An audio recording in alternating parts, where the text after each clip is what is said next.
Tonight on the news, with gas prices soaring and the economy in the toilet, tune in to find out why anyone who buys NFTs is gay. And in an exclusive follow-up, how come all the NFTs are monkeys? That is a good question. Why are they all monkeys? Is it just one guy? It is just one guy. I'm disappointed in you that you didn't go a different route with monkeys in the news after me. I had an idea in my head and I stopped myself from doing it. Because after last week's opening statements on Israel getting us demonetized, I didn't want opening statements about monkeys. What's crazy, because I don't know, I guess like there's been like a paradigm shift in the world that actually got us super monetized.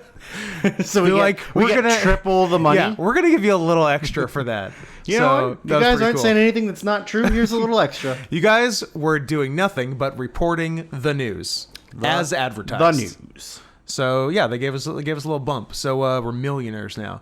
So we can stop watching fucking movies. Yeah. Okay, we're far enough in that I am comfortable saying this was a mistake.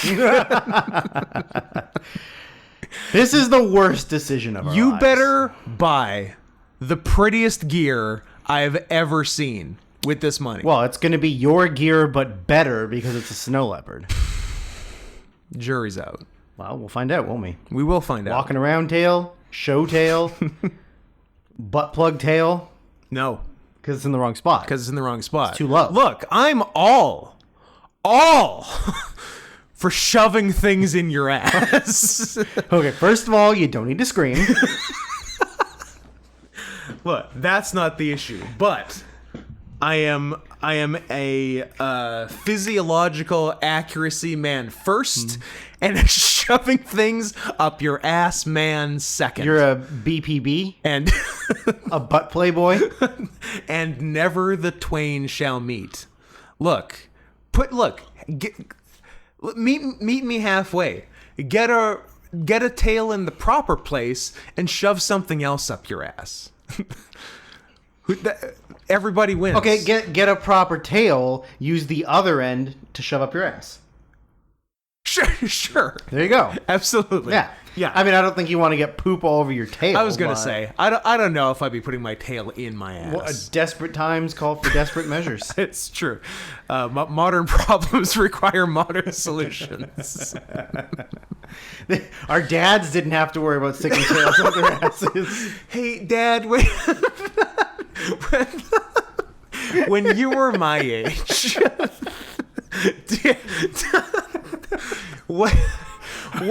how did you guys handle putting tails in your asses? Was it different when you were young, Dad? Dad, back when you were in the war, how did you feed your hungry butt? Feed me. Too bad Little Shop of Horrors isn't this week. There is a musical in this one, but there's no flower blowjobs. No flower blowjob, but there is a man-eating plant. There is a man-eating plant? So, not bad. There's been some weird, crossover stuff with some of the movies, which I don't think, well, especially because different people picked them, didn't intend it. But I definitely found myself writing this week like, hey, this is the second one of this extremely specific thing. Yeah. That's very accurate. What else? We had, I guess, some corrections and omissions from last week. One is, well, this is, I guess, an omission, not a correction, was Angel's Kiss related. Angel's Kiss. Which is your preferred terminology. And no, it's not. I just think it's more adorable than, it's very funny. Than cum swapping or snowballing. Yeah, but, yes. Snowballing's also kind of cute. Yeah, it's pretty cute. Yeah. But it comes up a lot easier in searches than Angel's Kisses. I still don't know why Angel's Kiss didn't come up as well as, like, it should be 1 million hits. Yeah. Unless there's like a all-girl Irish girl group called like Angel's Kiss, and nobody knew that it meant... They're like a Bewitched cover band? Yeah. Oh, I like it. It's a real submission sorority situation. They only sing C'est La Vie, right? That was their only fucking song. Yeah, I mean, name another hit. I wish I could. I mean... I was going to say, did I have the album? My sister had the album, but it was in my house. So I've definitely heard other songs by them. But it was B Star Witched. B Star Witched. Hey, I got a B star for you. Yeah. It's what I've shoved my tail into. All right, what do we got for singles? I hope it is a 1-row chart of singles. Well, it depends what you're looking at here. Like it says, I bet they had Irish singles. Yeah, U.S. They had C'est La Vie, and follow-up. What was their follow-up? And their follow-up was Roller Coaster. Roller coaster of love. That might have been them. I think that was them. I think Bewitched sang "Love Roller Coaster." Damn, the Red Hot Chili Peppers suck. Correct. But their cover of that song from Beavis and Butthead Do America, pretty fucking sick. Yeah, it's all right. It's a good song. It's fine. There's not that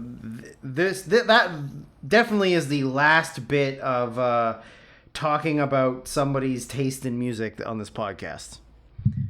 Yes. No more talking about musicians or artists that only one person loves. Oh yeah, yeah. You love the Red Hot Chili Peppers. I love, even though they're only okay. I love or RHCP. Bad. No, yeah. I do not care for them. You don't like them. I hate them. Yeah, no, I thought you did. Yeah, no, I absolutely hate them. Yeah. I don't care for that kind of music. Yeah.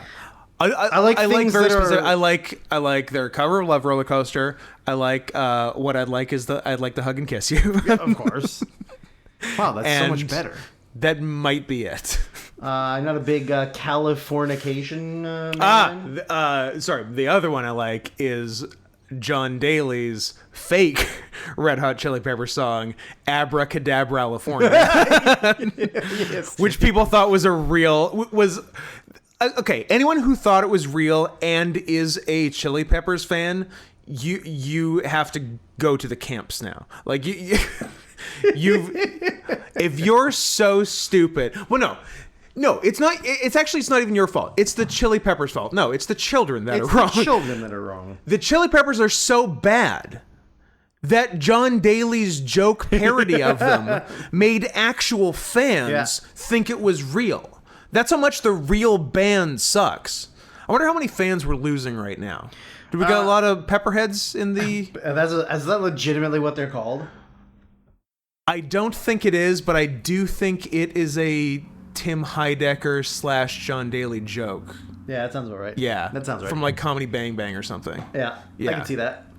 I would imagine that we're going to get some hate for it. Like defend them. There's definitely people who like that. Like, defend them, I dare you. It's like we've always said, like every movie is someone's favorite movie. So like every band that you hate is somebody else's favorite band. Like there's a reason why they're selling out venues and like someone's going to that. Yeah.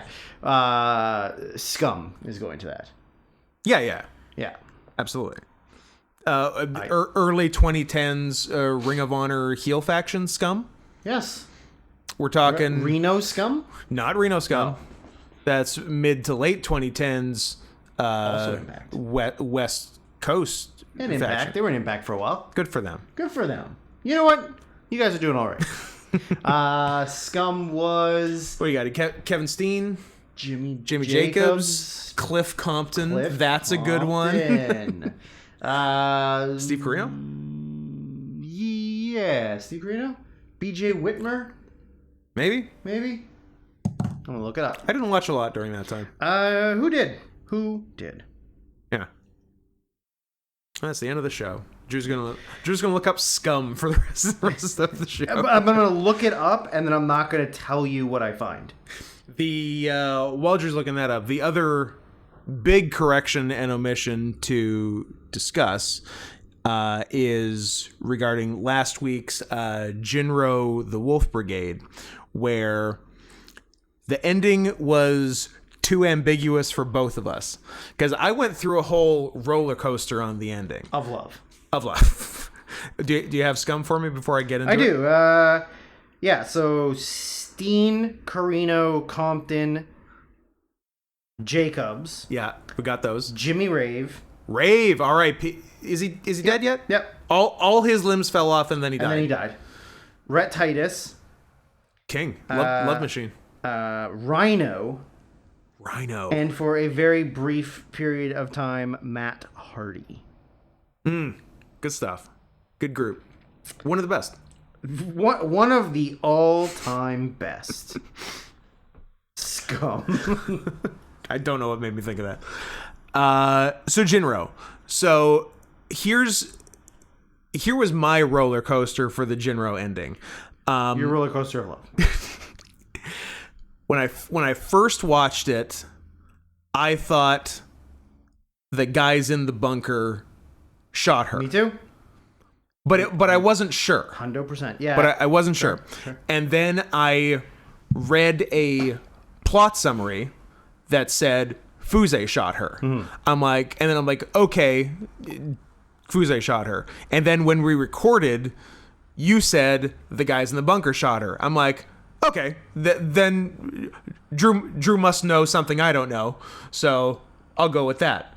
And then we were both corrected by Leo Larkin, who recommended the movie in the first place, saying no, it was in fact Fuse who shot her, and the guys in the bunker were going to shoot both of them if he didn't do the right thing.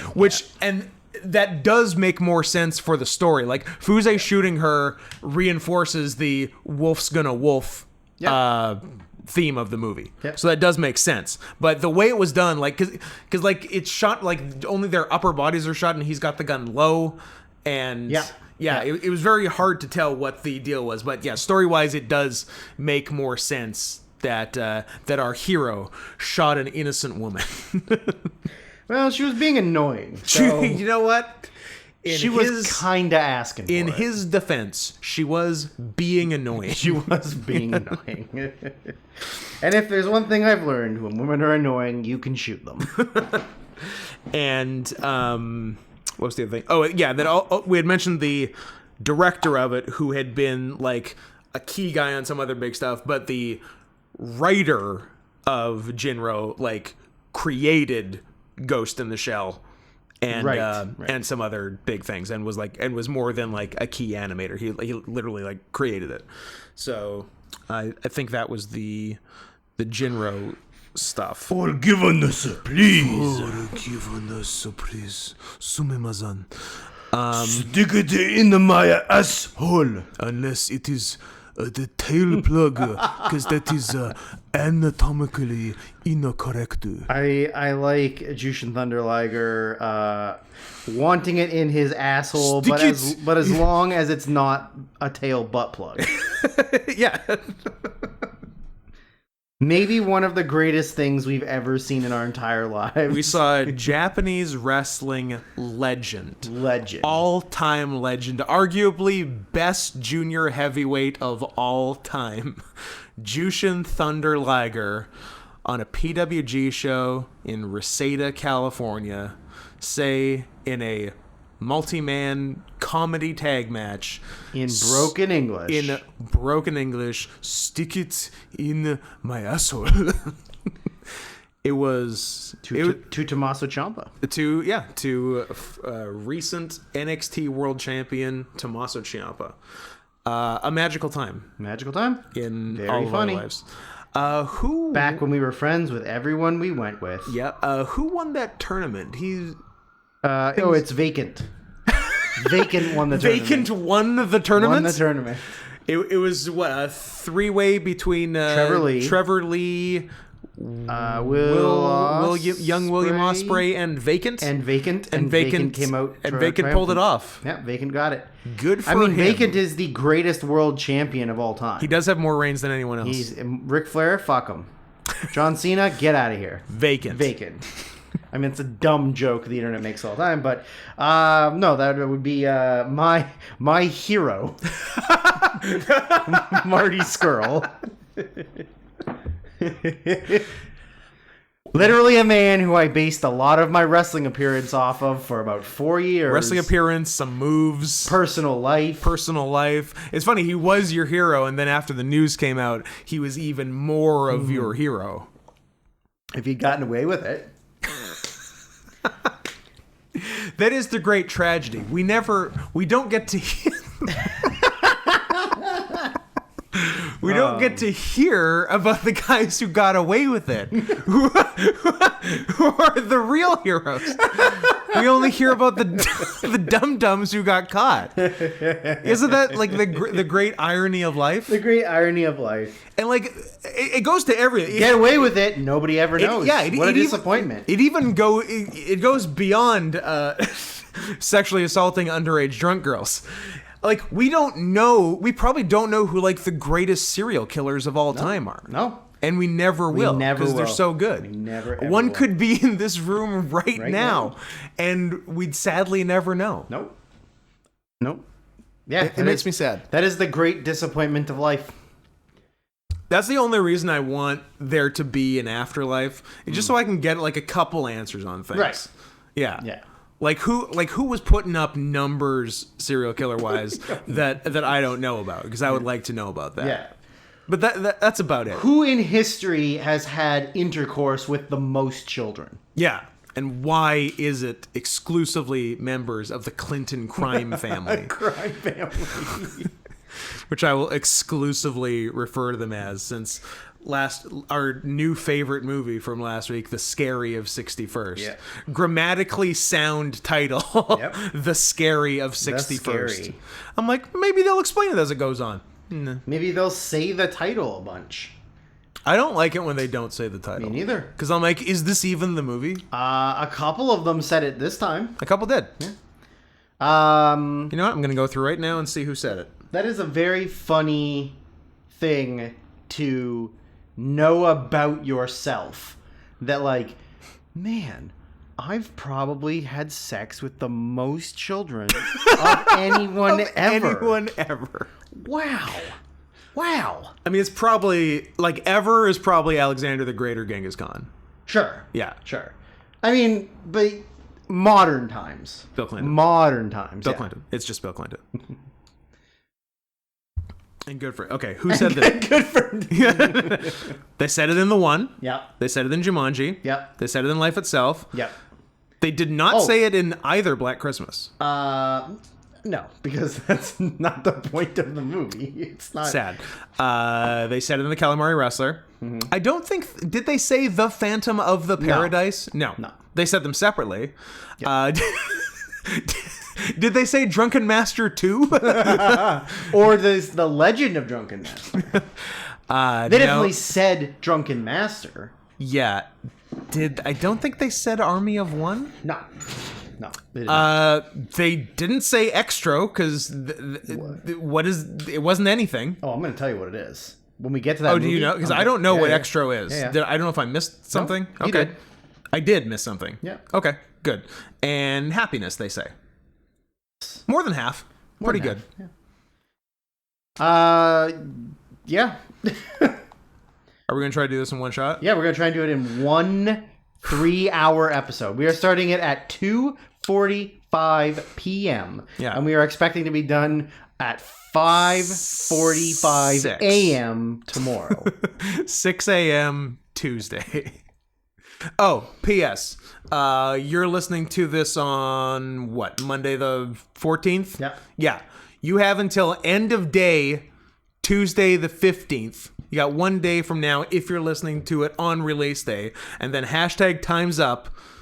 Never been used before. Latecomer special, $50 for a movie. You want in? You can squeeze in, but barely. You pass the test, but barely. You know what you got? F+. If you want to make episode 4 a 3-parter because you had to record for 8 hours. If you want to ruin episode 4, be our fucking guest. You are invited to fuck us big time. $50 US, paypal.me/NotScottHenson. Link in my Twitter bio and the YouTube description. And my Twitter is also @NotScottHenson. And Drew's Twitter. I don't have Twitter. Drew doesn't have Twitter. @SyrianSoftPause. Drew got... And you can follow me on Letterboxd under the same thing. Same thing. Drew got banned from Twitter for posting too much tail plug porn. Yeah, I'm all about that tail plug. No. I'm not, actually. You're not, because we wouldn't be friends otherwise. Yeah. That honestly a deal breaker. That's why we're not friends with so many people. True. like little known fact that a large percentage of the population has a tail plug fetish. And that's why we're the alternative. We're taking a stand. Yeah, we're alternative tail plugs. That's why we're the alternative right. Yeah. Let's break it down. Are we alternative? Yes. Are we right? Yes. We're not wrong. We're not wrong. We're the alt-right. We're not wrong.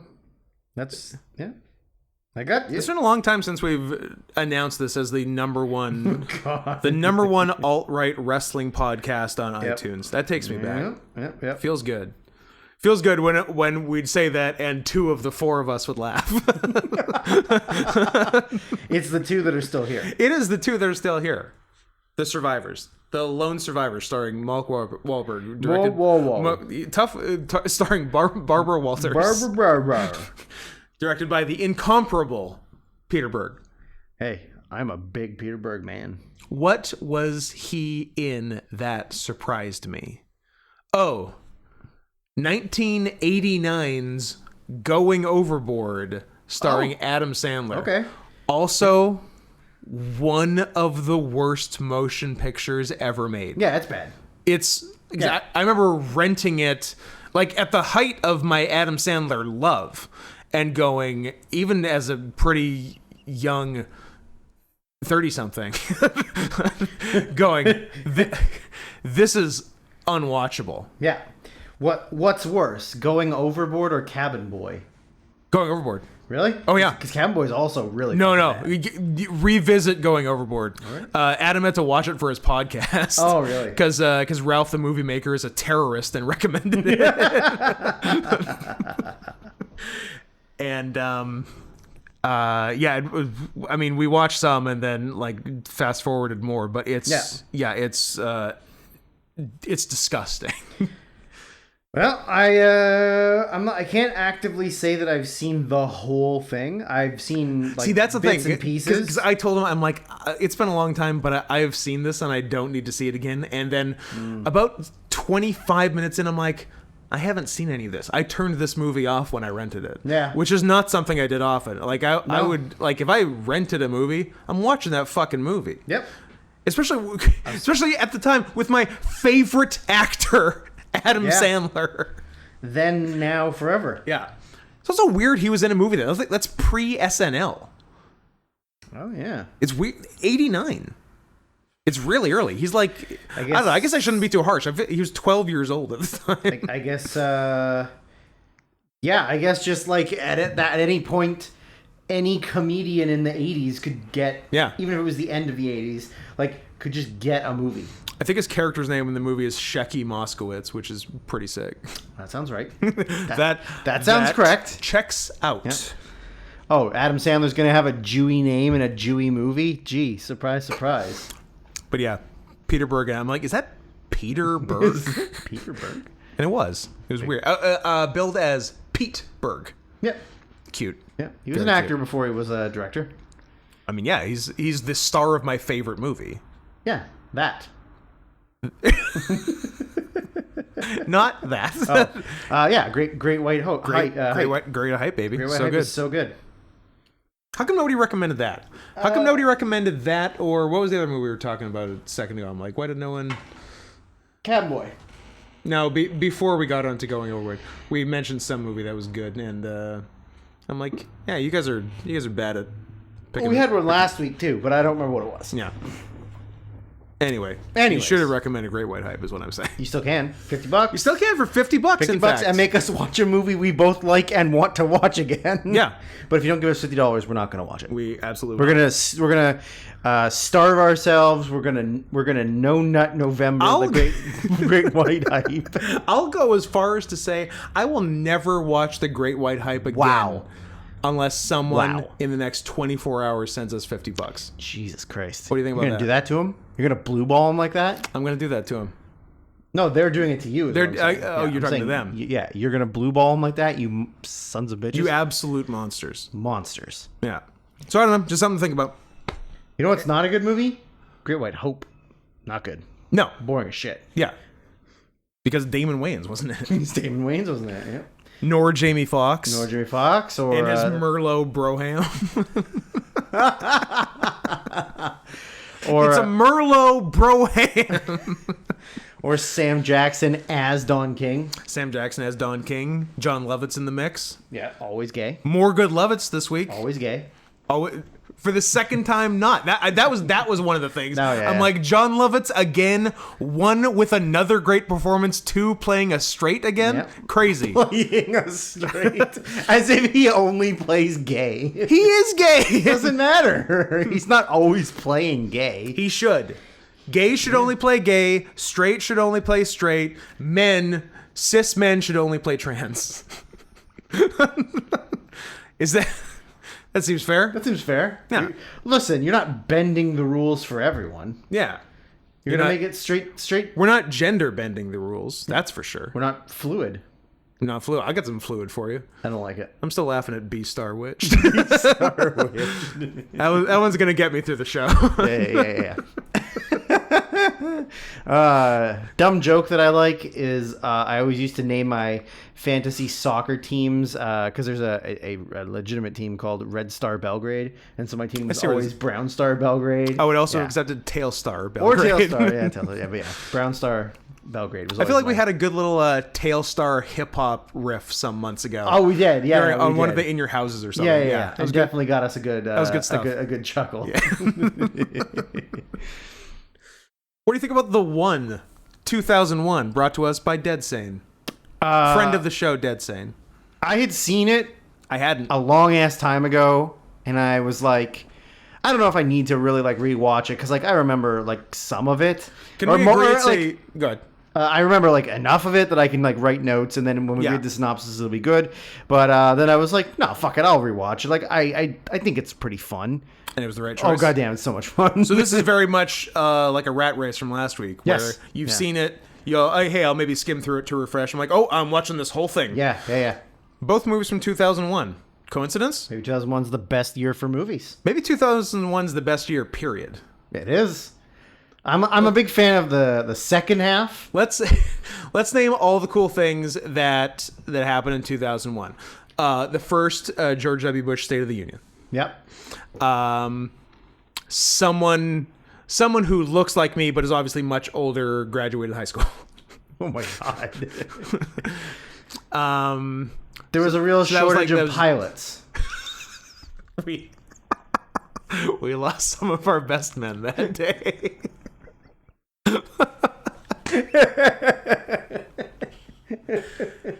The Diamondbacks won the World Series. Diamondbacks, yeah, Arizona, yeah. Backed by Randy Johnson, Pretty happy I could pull that. Kurt Schilling. Oh, did he not? He wasn't. No, he wasn't Sox yet. I feel like he was a Philly before he was a Sox. Yeah, but I mean, he was definitely on the Diamondbacks, Okay. but Diamondbacks. Diamondbacks 2001 roster. This is what you guys tuned in for, right? Yeah, they love sports. Let's see. I think we got into baseball We last got week, your too. Miguel Bautistas. You've got your Randy Johnsons. You got your Byung Kim. You got your Mike Moeller. You got They let Koreans in 2001. Kurt Schilling. Kurt Schilling. Kurt Schilling won a World Series with the Arizona Diamondbacks. Good on him. Good for them. Good for them. Also, that for any one of my Washington friends, state, not government, that is the last year that your beloved Seattle Mariners made the playoffs. You made the playoffs? bitches. 21 years? 21 years. Damn. They have one of the longest droughts in any major professional sport. And we're not even talking winning the World Series, which they've never done. But making Making the the playoffs. The playoffs. first round Making the playoffs. of the playoffs. Yeah. Sad. Yep. Or even like just being a wild card team. Yeah. Yeah. Just winning a game. Yep. Doing something other than going 0 and 162. Yep. Haven't won a game since the first Bush administration. Correct. This was also the year that the Colorado Avalanche won their second Stanley Cup. They'll always be the Nordiques to me. Good. You're supporting the wrong side. Big Quebec supporter, me. Yeah. Name a player. I vote any player for the Quebec Nordiques. Oh, their goalie. Does that count? For the Quebec Nordiques, their goalie. Yeah, he was well known, wasn't he? No, you tell me. You're thinking of Patrick Waugh. No, he played for the Canadians. Oh, okay. I'm not an idiot. Well, I don't know. Who the? God, if you could pull this, I don't even know what life is anymore. Well, you're not going to get it. I guess I'm not going to get it. They don't have a big goalie. They had some big players, but none are coming. I think they had a French named player. Yes, a famous French named player. The Quebec Nordiques had a famous French named player. I don't know. You don't always go to the team that's that true, you're from. But maybe back in the old days. But like their biggest players were the Stastny brothers. I wouldn't have got that. They also had Owen Nolan. They I had know. Joe Sakic. Sakic. They had Peter Forsberg. They had. I think I was thinking Forsberg. Jocelyn Thibault. No, was their goalie. Tim Tebow. Tim Tebow was their goalie. Multi-sport superstar. Three sports. Baseball, superstar. football, hockey. Maybe wrestling. Who knows? Gronk did it. You gonna let Gronk be better than you, Jesus boy? He was one of the longest reigning 24/7 champion. That's true. He still probably is. I don't really know. The lineal 24/7 champion. 2001, I was fresh-faced. What's your second year of high school in America? Sophomore. I was a sophomore in high school. Can we talk about how much I fucking hate that? How whenever they say those names for high school or college, I have to like do math in my head to figure out. So how fucking old were you? What year was it? Yeah. So here's what you do. You just don't learn them, and then when people say it, you go, "Oh, okay. Oh, great. Cool." What was that, 7th year? Like in what universe are freshman, sophomore, junior, senior easier than numbers? Easier than grade 9, 10, 11, 12 or first, second, third, fourth year university? I hate it. America. I fucking hate it. I hate it too. And junior always throws me because junior sounds earlier, like but it's number the one. second last. Fuck off. I didn't invent it. Seriously, fuck off. All right, I'll fuck Drew, you fuck off. Also, your hair is wild. Is doing crazy things. It's doing some crazy things. See, normally I'm a night showerer. Yeah. But I had too many movies last night, so I did a morning shower. How many did you panic watch yesterday? Enough. Enough. Okay. Don't worry about Did it. I get through 3 last night? You did. Yeah. Did you get through more? It was probably 3. Oh my god. Yeah. Oh my god. But yeah, so I had a morning shower, and directly post shower, I am very fluffy and You're a fluffer. I'm a fluffer. Noted fluffer, Scott Henson. Do we immediately talk about the soundtrack for the one, or there's some I got notes sprinkled in, but yeah, we can. It's so good.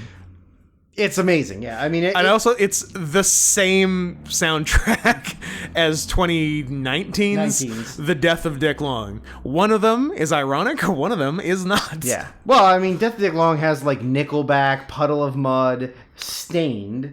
Yeah, his ringtone I think is Down with the Sickness. His ringtone is Down with Sickness. Yeah.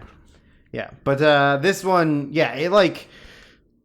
it's got all of the hits of high school Drew, and I was very happy to hear all of them. Like every action scene, like first one, drowning pool, bodies. Next one, Disturbed, Down with the sickness. Next one, Papa Roach, fucking Last Resort. That was the climax. That was the mountain jail fight. Yeah, the mountain jail fight was Papa Roach, Last Resort, and then the closing credits was another drowning pools Sinner. Sinner, yes. Yeah. Fucking goddamn right. Only thing it was missing was System of a Down. Yep, I would take that. System of a Down, a little. I could go for some POD. I can go for Alive by POD. Yeah. Is this a better Matrix 4? Yeah, this is a much better Matrix 4. It's also vaguely Highlander. Yeah, it is Highlander. Like it's Highlander if every Highlander is Jet Li. Yes. Yeah, every Highlander is Jet Li, and time travel is very easy. Super easy. Because like in Highlander, it's like you gotta wait for lightning bolts and Yeah. Well, this one you sort of moments in time. This one you sort of have to wait, but it's like every 5 minutes. Yeah. It's like a bus. It's like a bus. Yeah. Yeah. It's not like Sliders where you might be stuck there for a month. Think of your dick as a bus. Uh-huh. Because even a small bus is still a huge bus. That's my advice for all the guys out there. I don't know what made me think of this, but there's a very funny TikTok I have to show you later.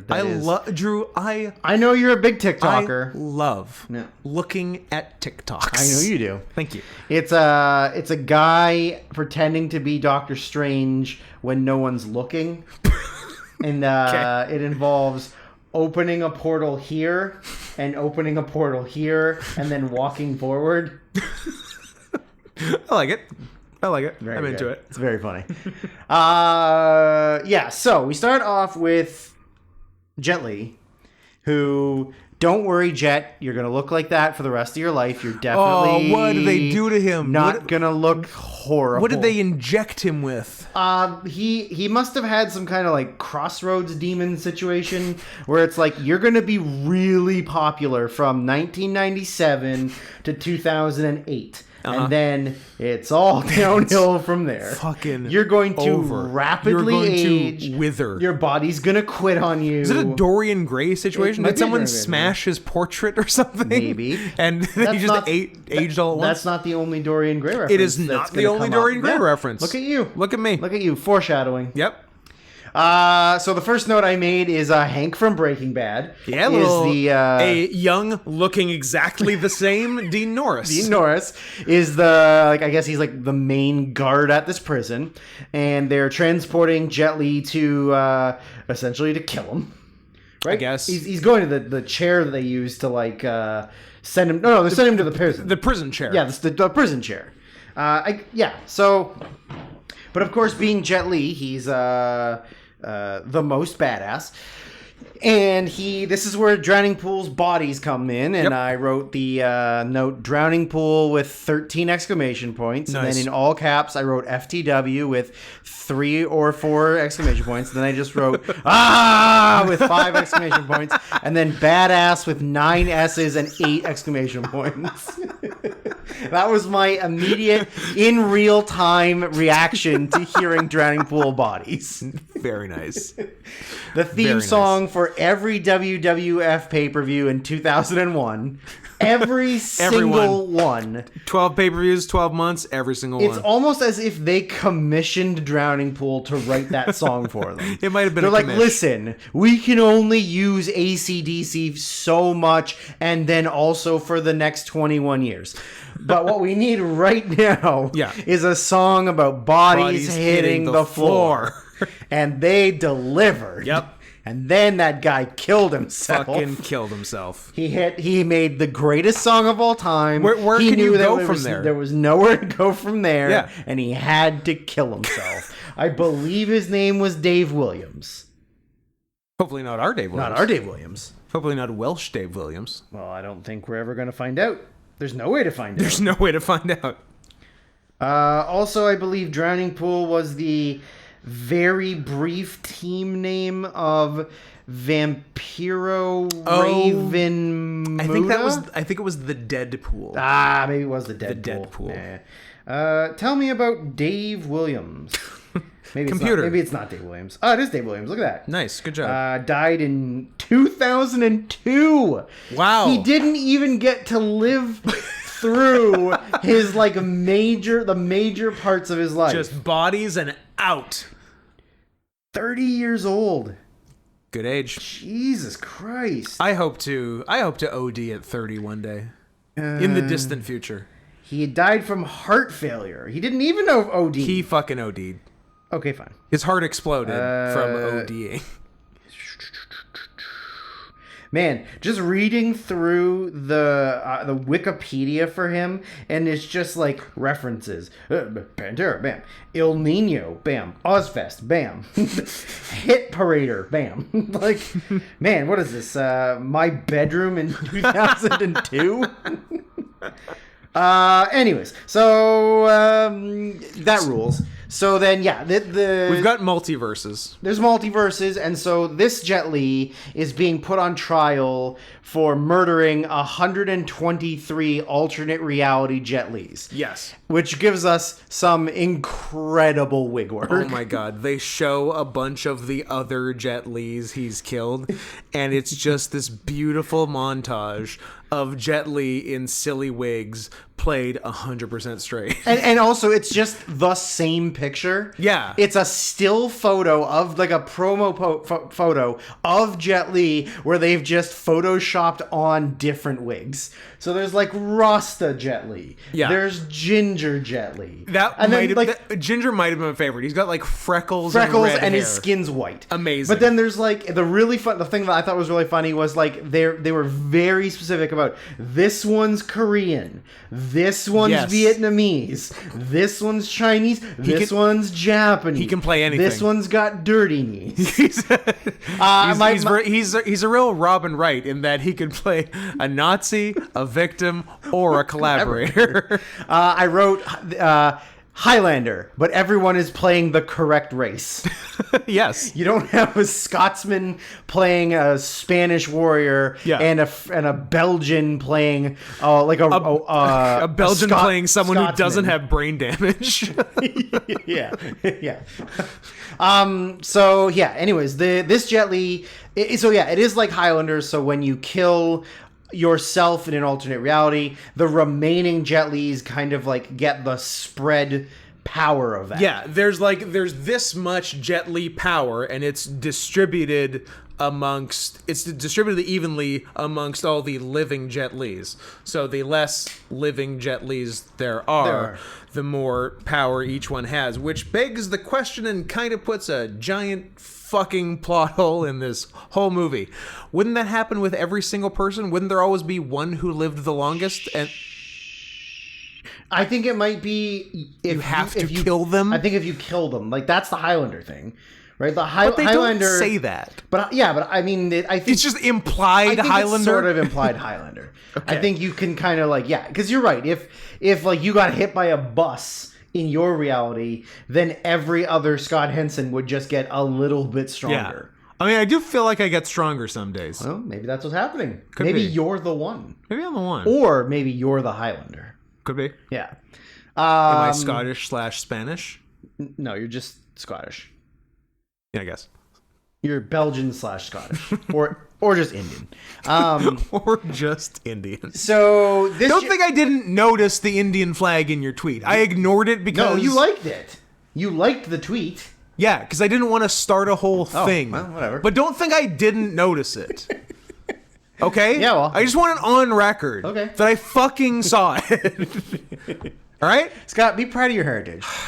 So this Jet Li, although maybe it's for the best you didn't put a Russian flag.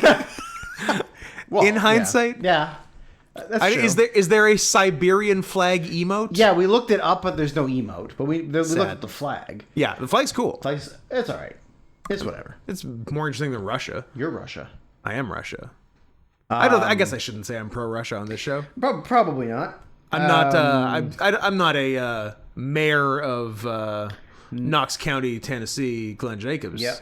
Who is staunchly pro-Russia, which is pretty funny. I was gonna reference the mayor of Mayortown or whatever. What's the mayor of Easttown? Mayor of Easttown. But I was like, I don't even know what that Kate is. Winslet type? I honestly don't even know what that is. I just know it's a show or something. It was an HBO miniseries. I think a kid probably died. A kid usually dies. Yeah, good. One less kid. One less kid. Even better. Yeah, I mean the Siberian flag is whatever. Yeah, it's fine. It's fine. It just looks like the Russian flag, but with a thing in the middle and different colors. Yeah, you know what? It does look like the Russian flag, but with a thing in the middle and different colors. Well, I'm just explaining it the way people want to hear it. Okay, so this Jet Li is, I mean, we don't know how many universes there are. Apparently 124. I mean, I guess if he's killing every one of them, but... Yeah. How does he know for sure how many universes there are? Because there's 124. and he's killed 123, and we're down to 2. We're down to 2.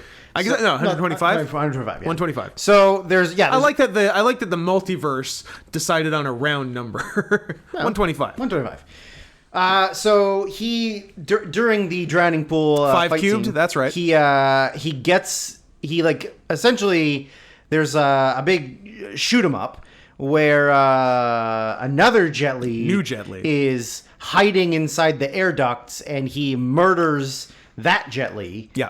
And then beats up a bunch of guards and escapes, and then beats cop cars in a foot race. Beats cop cars in a foot race. Well, because cool. he's 123 times stronger than he was. Yeah. Or no, I guess less than that. He's 161.5. What? Sorry, 61.5. Oh my god! Yeah. Where's half. that crazy number he's from? half because it's divided between the two. Yeah. Sorry. So yeah. He's 61.5 times faster than he normally is, which in theory is faster than a car. That is true, right? Because if you can run 20 miles an hour, and that's so if you can run 20 miles an hour, you're doing pretty good. But yeah, I mean he's a tiny Chinese man. Of course he can. Sure. So. Hold me close now, tiny Chinese man. That's... You could have used a different word and it would have been better, but it's also really racist. Oh yeah, I thought about it. So yeah, he escapes, and then the... Hold me close now, Chinese dancer, I guess works better. He's so the universe he's from, which is where the prison is, sends 2 agents back to try and track him down, and it's Delroy Lindo and Jason Statham. Yeah, I definitely had just a note of Statham and Delroy, question mark, exclamation mark, question mark, exclamation Great mark. team. I'm like, this is a sick team. And also like a pretty early on Jason Statham role. Like he had a few like in the UK. He had his Guy Ritchie's, and that's about it. Yeah, like, but this is like his like, I mean, I guess this is an his coming out film, but it's not really an American film. But they chase him down. There's a bunch of bad CGI, especially during the transportation where they catch him, and then he's like trying to travel through a portal. Yeah, and then all 3 of them get sucked through the portal. But the multiverse traveling is very funny. Very funny, but very bad. Oh yeah, it's bad. Like they do like the like just the fast, Star Trek, but like fast face shaking, like oh yeah. Like it's scrambling their brains. Yeah, and then they all like transport to the prison or back to the prison world or whatever the fuck it is, and they're all just like rolling on the ground, hurting their tummies hurt. My tummy. They're ROTFL. They're rolling on the floor. They are. Yeah, they're Rafflecopter Simmonsing. Yeah. So yeah, then what they do is they take this Jet Li. They're gonna put him on death row on the thing to send him to the prison the prison world. Yeah. But then this like woman who is Carla Gugino. Yeah. Yeah. And she had a nice little 3-year run and then disappeared. Yeah. So she's like secretly his girlfriend, and she's got a plot to free him. What do you think about this plot? Where she attaches a syringe or like needle to the back of a mouse. Yeah. And the mouse has the biggest nutsack I've ever seen in my life. They all have that. Really? Rice and Mats. You want to start again? Let's start over. Do you want me to cut that? Mice and rats have huge balls. I've never looked. You should look more. I don't want to. You're gonna like what you see. Why? I don't make the rules. They got giant dicks too, or I think they got like regular dicks proportionate to them, but like big balls proportionate to them. I'd rather have it the other way. I don't know. I would like a regular sized dick that makes huge cums. I'm fine with that. No, I want a thick hog and no balls. I want all the balls. What would be great is if you could have a giant dick, but your balls are inside you. Perfect. Yeah, that would be amazing. That's great. Because then, like, everything that's down there is just dick, and there's no balls to like get in the way. Nothing's getting in the way. Yeah, it's great. I like that. Yeah. So yeah, she uses the mouse to help him escape. He then breaks out and fights everyone to Disturbed's Down with the Sickness. Yep. Which I wrote Disturbed in all caps. This soundtrack rules. Yeah. Amazing. Yeah. So yeah, he escapes, and then we cut to him. Oh, and he jumps through a portal. Yeah. And then we cut to the other final Jet Li, who they've recreated the entire opening scene where like they take the Jet Li out of the prison cell, they're taking him to the thing to send him to the planet, but instead of it being Hank from Breaking Bad, it's good guy Jet Li. He's one of the guards. Who's a guard. And the prisoner's just some guy. Yeah, which I thought was really cool. I thought that was really cool to like just match the exact scene, but with him in the good guy position. Like that was pretty cool. And multiverse wise, this one is like our Earth basically. The way we knew the first scene was a different universe. Was because we had President Al Gore making an announcement on the telly. And this one, I was like, oh god, thank God we're back to Bush universe. Oh, thank God we're real president. Now I feel safe. The good guy, the good president. Would anything bad have ever happened if Gore was president? Like, would the world be like perfect now if Gore had like rightfully won the election? Would 9/11 have happened? Would a bunch of other shit happen? Would the Tea Party have risen that then turned into the alt-right? Or would everything just sort of be nice now? Well, I mean, global warming wouldn't be a thing. Nope. Or he would try to not make it a thing. I don't know. That's weird. That's a weird reality that you like. Thanks, hanging chads. There wouldn't have been a 9/11 because there wouldn't have been a Dick Cheney to orchestrate it. So that's true. But I also can't. I could not imagine. I don't think Joe Lieberman would have orchestrated 9/11. I couldn't imagine that even if Gore had won, I can't imagine. I mean, he did win. He would have been elected in for a second term. Like, I think the Republicans would have come so hard in that second run that he would have lost. I wonder if they would have run Bush again or something. No, I think they would have run somebody else. Pat Buchanan or something? Yeah, maybe. Yeah. Like, if I think as soon as Bush lost, they would have realized that it's like a beat horse. Like, he's put him out to pasture, bring in a younger... Give him some paints. Give him some paints. Let him run the Texas Rangers. Yep. Throw first pitches. But I couldn't imagine Bush losing, and I mean he did lose, and then and then having him run again to a guy that beat him. I don't think you would do that. Yeah, no, I think you would replace him. I don't understand why Hillary can run 7 or 8 times, losing every time. That is true. For me, I don't understand why parties run a losing candidate. Yeah, like it's like title fights for like mixed martial arts or boxing or something like. If you lose, you don't immediately get another fight. Yeah. Maybe, I mean, there's obviously some circumstances where it's like a split decision or they think it's bullshit judging or whatever. But like in a clean win, like why would you automatically go, okay, the person that couldn't beat him the first time, you're back in. Let's get him back in there. Like there's no other alternatives. It's this guy or nothing. Like or a woman, I guess. I guess.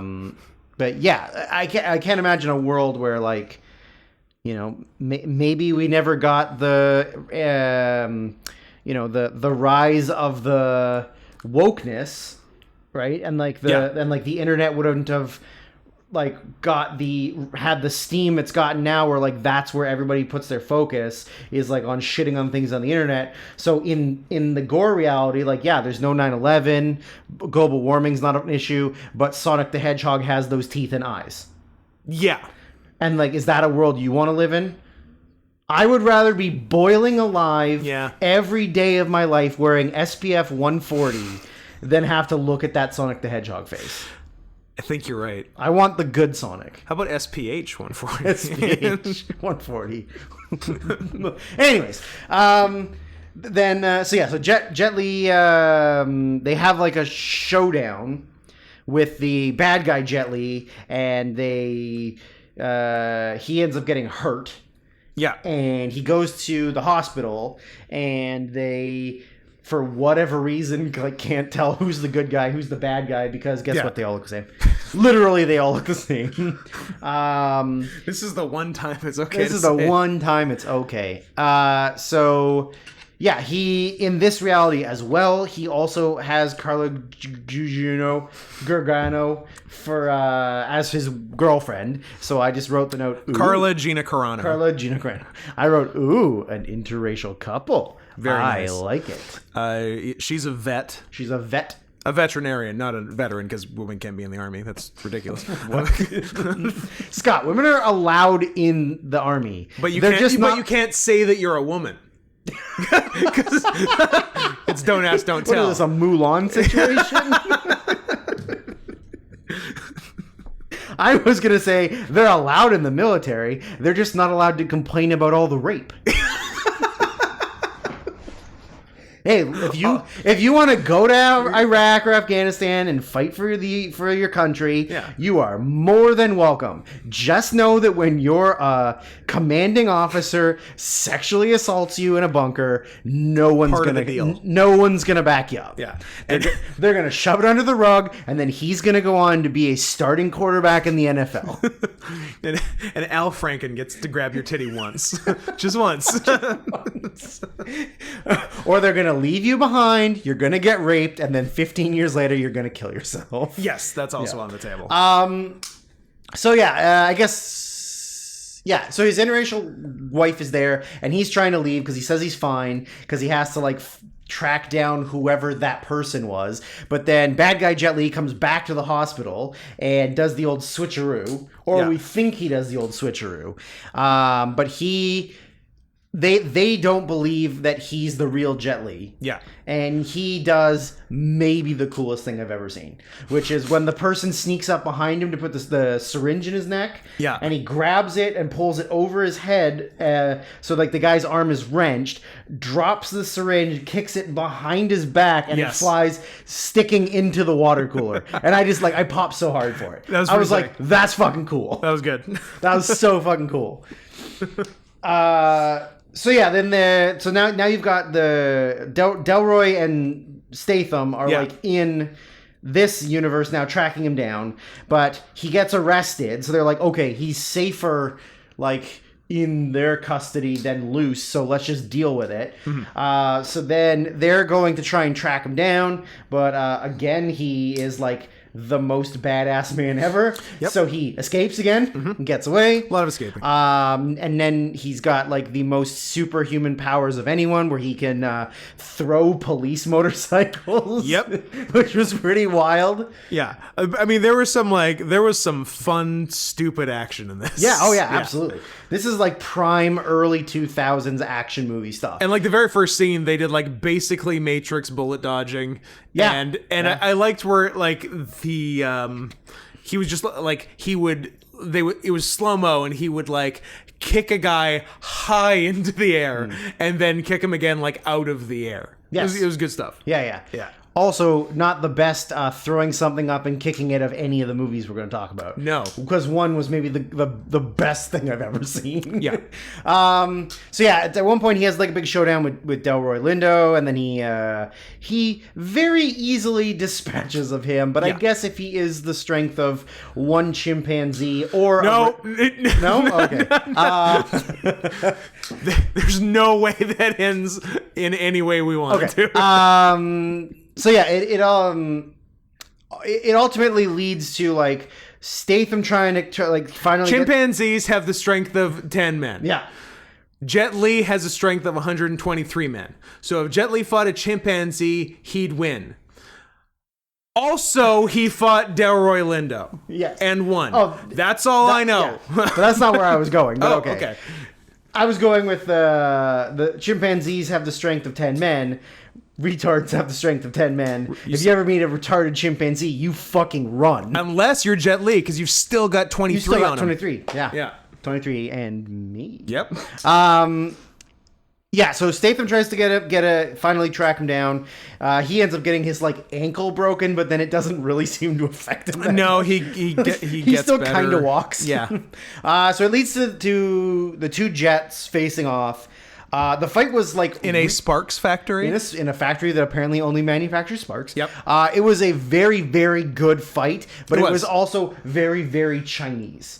Because like the like over the top actions and like the visual effects and everything, and like it was very, very like, I mean, it's like what we're gonna say about Drunken Master later, where it's like throw the kick, you like block it, and then there's like 3 seconds of just like holding your leg there. And then you're like, next thing, hold it. And like, it's you're not actually trying to fight each other. You're trying to like dance. Is kind of what it is. You're doing spots. So the next note I wrote is confusing to me, so I don't actually remember. So yeah, they have the fight where like good guy Jet Li wins. Yep. And then they arrest.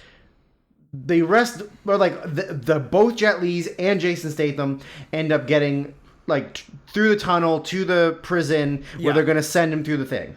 And so he's looking at the two of them on the ground, and like they're all writhing in pain. Everyone's fucked from up their time travel and from getting beat up. And so then Statham kind of says like, "Oh, that's the bad guy." Yeah. Because they like they've like through fighting like their clothes are the same because why not? I guess all of them have the same fashion sense, so they are all wearing the same like gray t-shirt and black pants.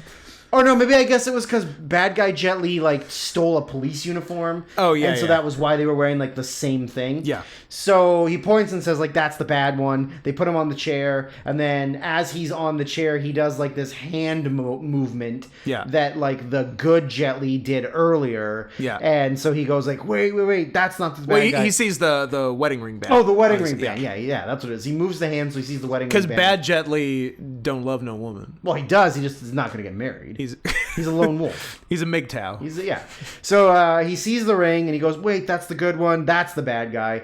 So they drag bad guy Jet Li and they transport him to the prison world. Yeah. And then they're like, well, what do we do with the good guy? Like, we can't just send him home. And then they're like, well, I don't know. Why don't we just send him to one of the other universes? So they just... An interesting compromise. Yes. So they just send him to another one. And the note I made was like, oh, sick yellow penis car.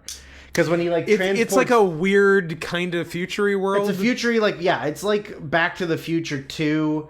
But also just sort of like Pee-wee's Playhouse. Or Pee-wee's Playhouse. Yeah. So he gets transported through, and like that's where he's just gonna live from now on. And he gets to meet Carla Gina Carano again. Yep. And fuck her all over again for the first time. With his tiny penis. Then the last thing we get to see is we get to see bad guy Jet Li on the prison planet, where this is where he says the line. He says the title of the movie. He does say the line. Then all these like prison guys are like you got pretty mouth. I sure would like to do something to that. And I went, ooh, I'd like to see Jet do some pretty mouth stuff. Yeah. But then he says like I'm the fucking one, and then this proceeds to kick literally everyone's ass on this mountain to Papa Roach Last Resort. Awesome. Fucking ruled. So he's like beating asses, and then it fades out to black, and then Drowning Pool's Sinner Blaze. That is the one. That's the one. The only other note I had was good guy Jet was talking to veterinarian Carla Gugino about his injuries, and she says, newsflash, I'm a vet. You don't have paws and a tail. I'm like, yeah, God forbid this was a better movie. Yeah. God forbid Jet Li grows a tail and paws. Yeah, what a terrible situation that would be. Get some beans, Jet. Anyway, tell me about Jumanji. Right. So, I will admit, even though he's not specifically for me, I'm a big Kevin Hart fan. And I'm also a big The Rock fan. And I'm also a big Jack Black fan. So you put them all together in a movie, and I'm all about it. So, this one takes place in modern times, where they change the game from a board game to a video game. Sure. Huh? Yummy Child paid us to watch Jumanji 1995. Huh. Starring Robin Williams, Bonnie Hunt, Dag himself, young fuckable Kristen Dunst, and a boy. I see. Did you blow this? Did you fuck this up? Listen, there can't be that many Jumanjis, and you're expecting... How many Jumanjis could there be? You're expecting me to pick the right one. You didn't specify on the Jumanji. You said Jumanji, so I was like, okay, well, I'll watch... Okay, the good one. I'll watch The Next Level. You watched the sequel to the new one. Okay, good move. Good move. I like that. But no, we're joshing you. We watched the correct movie. JK. And it's the better movie. I, in fact, haven't... People like the new ones. I think they're wrong because I haven't seen it and refuse to. They're fine. They're better than I thought they would be. Okay. I was definitely annoyed they were making more Jumanji movies. And then I was like, oh, this is cool. They didn't have to call it Jumanji. They could have just called it Video Game World. I'm guessing it didn't start as Jumanji. Maybe not. It's probably one of those Yeah, things maybe they not. Somebody came up with a concept. slapped a property on later. Like, oh, we could tie this into an existing thing. That's also not going to come up with me later. We could Cloverfield this. Yeah. Isn't it cool that there are 3 Cloverfield movies and one of them is a Cloverfield movie? Well, you know. I mean, 333, still a Hall of Fame batting average. Still, it's not the best batting average, as we pointed out last. It's no George Brett. It's no George Brett. So 95 Jumanji. 95 Jumanji. I did not I've seen it before, obviously. I saw it at the theater. Oh, with your dad. Yes. Just you and your dad. No, me, my sister, my dad. Ugh, gross sisters. I think my mom might have been like Having an affair? absent Oh. the whole 1990s. An absentee mom? Like the odds, which is odd because she wasn't working. But yeah, she just needed mom time. the odds of people have, because in my head I've seen like 4 movies at the theater with my dad. Yeah. And people have somehow picked 2 of them. I don't know how they did it. Jumanji, Man in the Iron Mask, Deep Blue Sea, and The Lion King. A shark ate me, N-word. He ate me. They fucking ate me. Interesting. Don't know how people pick 2 of them. Oh, and... Oh, like I said to you, I don't think I said it on the podcast. I think I said it in the car last time. I don't think my dad's ever seen a movie. I like that. In for your theaters. Dad. Yeah, your dad has Like, never I've been never gone to a movie You've with never my dad. seen a movie at the theater with your dad. Never. That's something. Not once. I mean, I haven't seen many, but I have seen a few, and somehow you guys hit 2 of them. But yeah, I didn't remember the 1869 opening of the movie. I remembered obviously the 1969 opening. Nice. I didn't remember that it's like 15 plus minutes long. Yeah. I thought it was Like, bam, right to the 60s. I thought it was 2 minutes. Yeah. There's a lot going on. Yeah. We see we meet young Alan Partridge. I wish we met young Alan Partridge. Hey, BBC, Get on it. Go do an Alan Partridge Young Sheldon. Young shit. That'd be sick. I mean, like if That would be pretty if cool. they got a good kid, that could be a very funny show. Actually, What if they just get the young Sheldon kid? no. Oh. Ian Armitage has had enough work. Is that his name? Yes. Jesus Christ. Isn't he gay? Of course he's gay. Well, I You don't seen know. the fucking kid? No. Yeah, but It's one of the gayest kids I've ever seen. You've seen a lot of And I've seen a lot of gay kids. That's saying something. How dare I question the sexual orientation of a child? You can't decide to be gay, but I can decide for you to I be can gay. make you choose to be gay.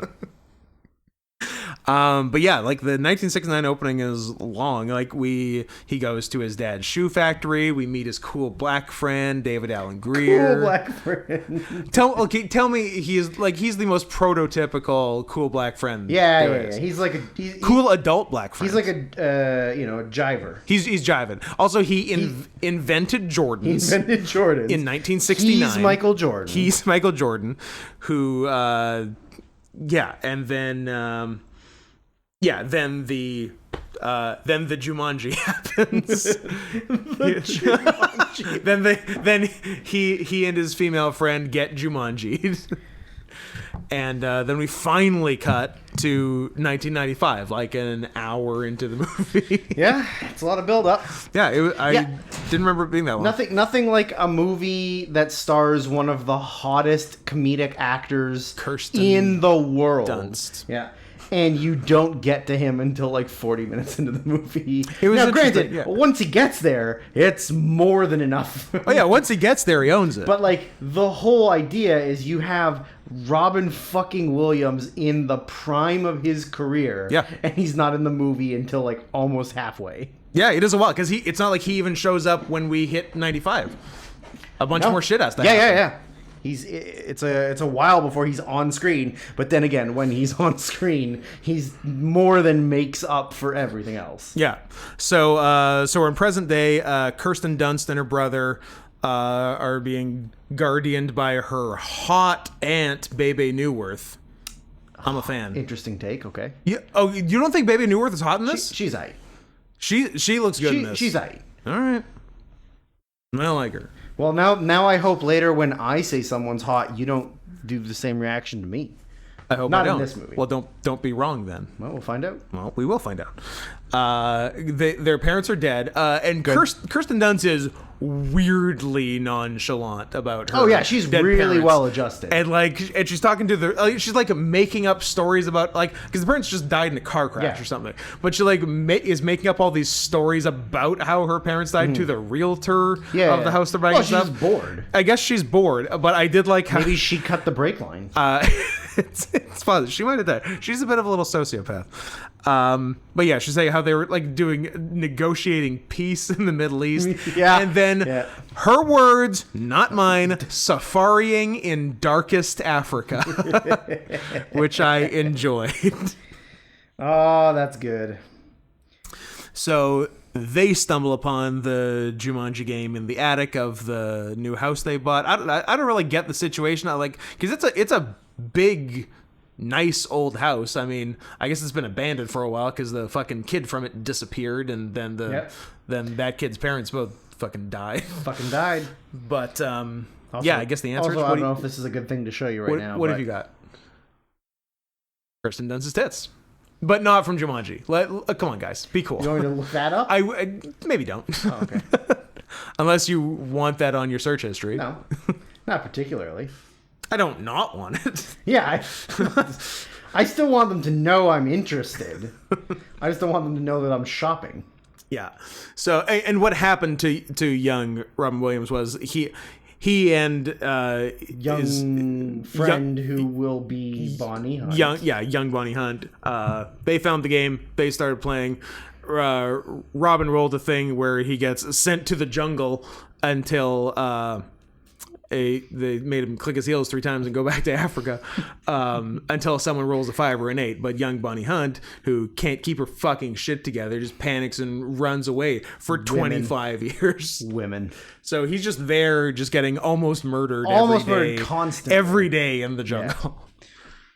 Yeah. Giant mosquitoes, rampaging rhinos. I mean, I guess maybe it's like a constraints of the game thing. Couldn't you find a way to leave the jungle yourself in 25 years? Probably not. I guess it's just... You're in the deepest, darkest, blackest Africa. I guess so. Yeah, but imagine being there and you're running away from blood-sucking mosquitoes, raging rhinos, 2-foot spiders, old British pedophiles. You're telling me that in the... So how old? He was like 11? Well, I've got a thing about how old, because it sort of bothered me. What are they, right? So I'm like, okay, wait. He was gone 26 years. Yeah.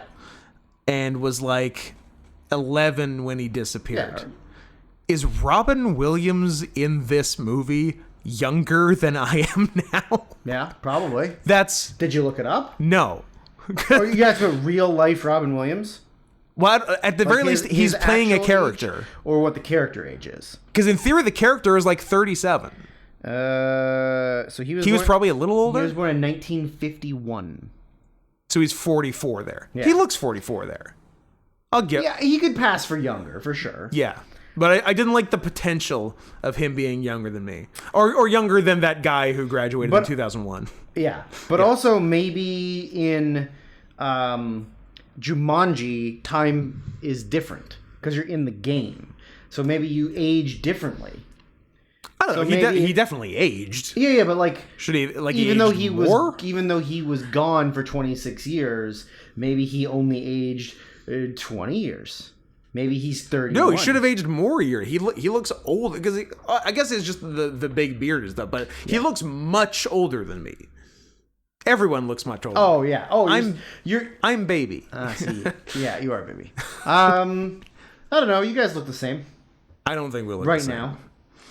now. I do like him just immediately like terrifying the children. Yeah. Oh, so yeah, so Well, he's a jungle man. So yeah, so the kids start playing the game. I don't know. I feel like they get the mosquitoes first, and then the lion. I think the lion in the bedroom. Yeah, and Which, then let's talk about that.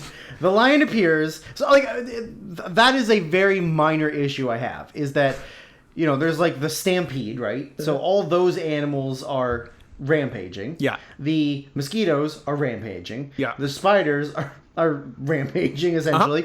The giant angry bush rampaging. Yep. Lion just chilling on the bed. Chilling out in the bed. Chilling on the bed. A very short initial rampage. Yeah. Oh yes. Yeah. And then just kind of goes to bed. Then he's just kind of like for the rest of the movie. This is more comfortable than anything I've ever laid on. And it's not like the movie forgets about the lion because they show the lion. He's just in bed. He's just in bed.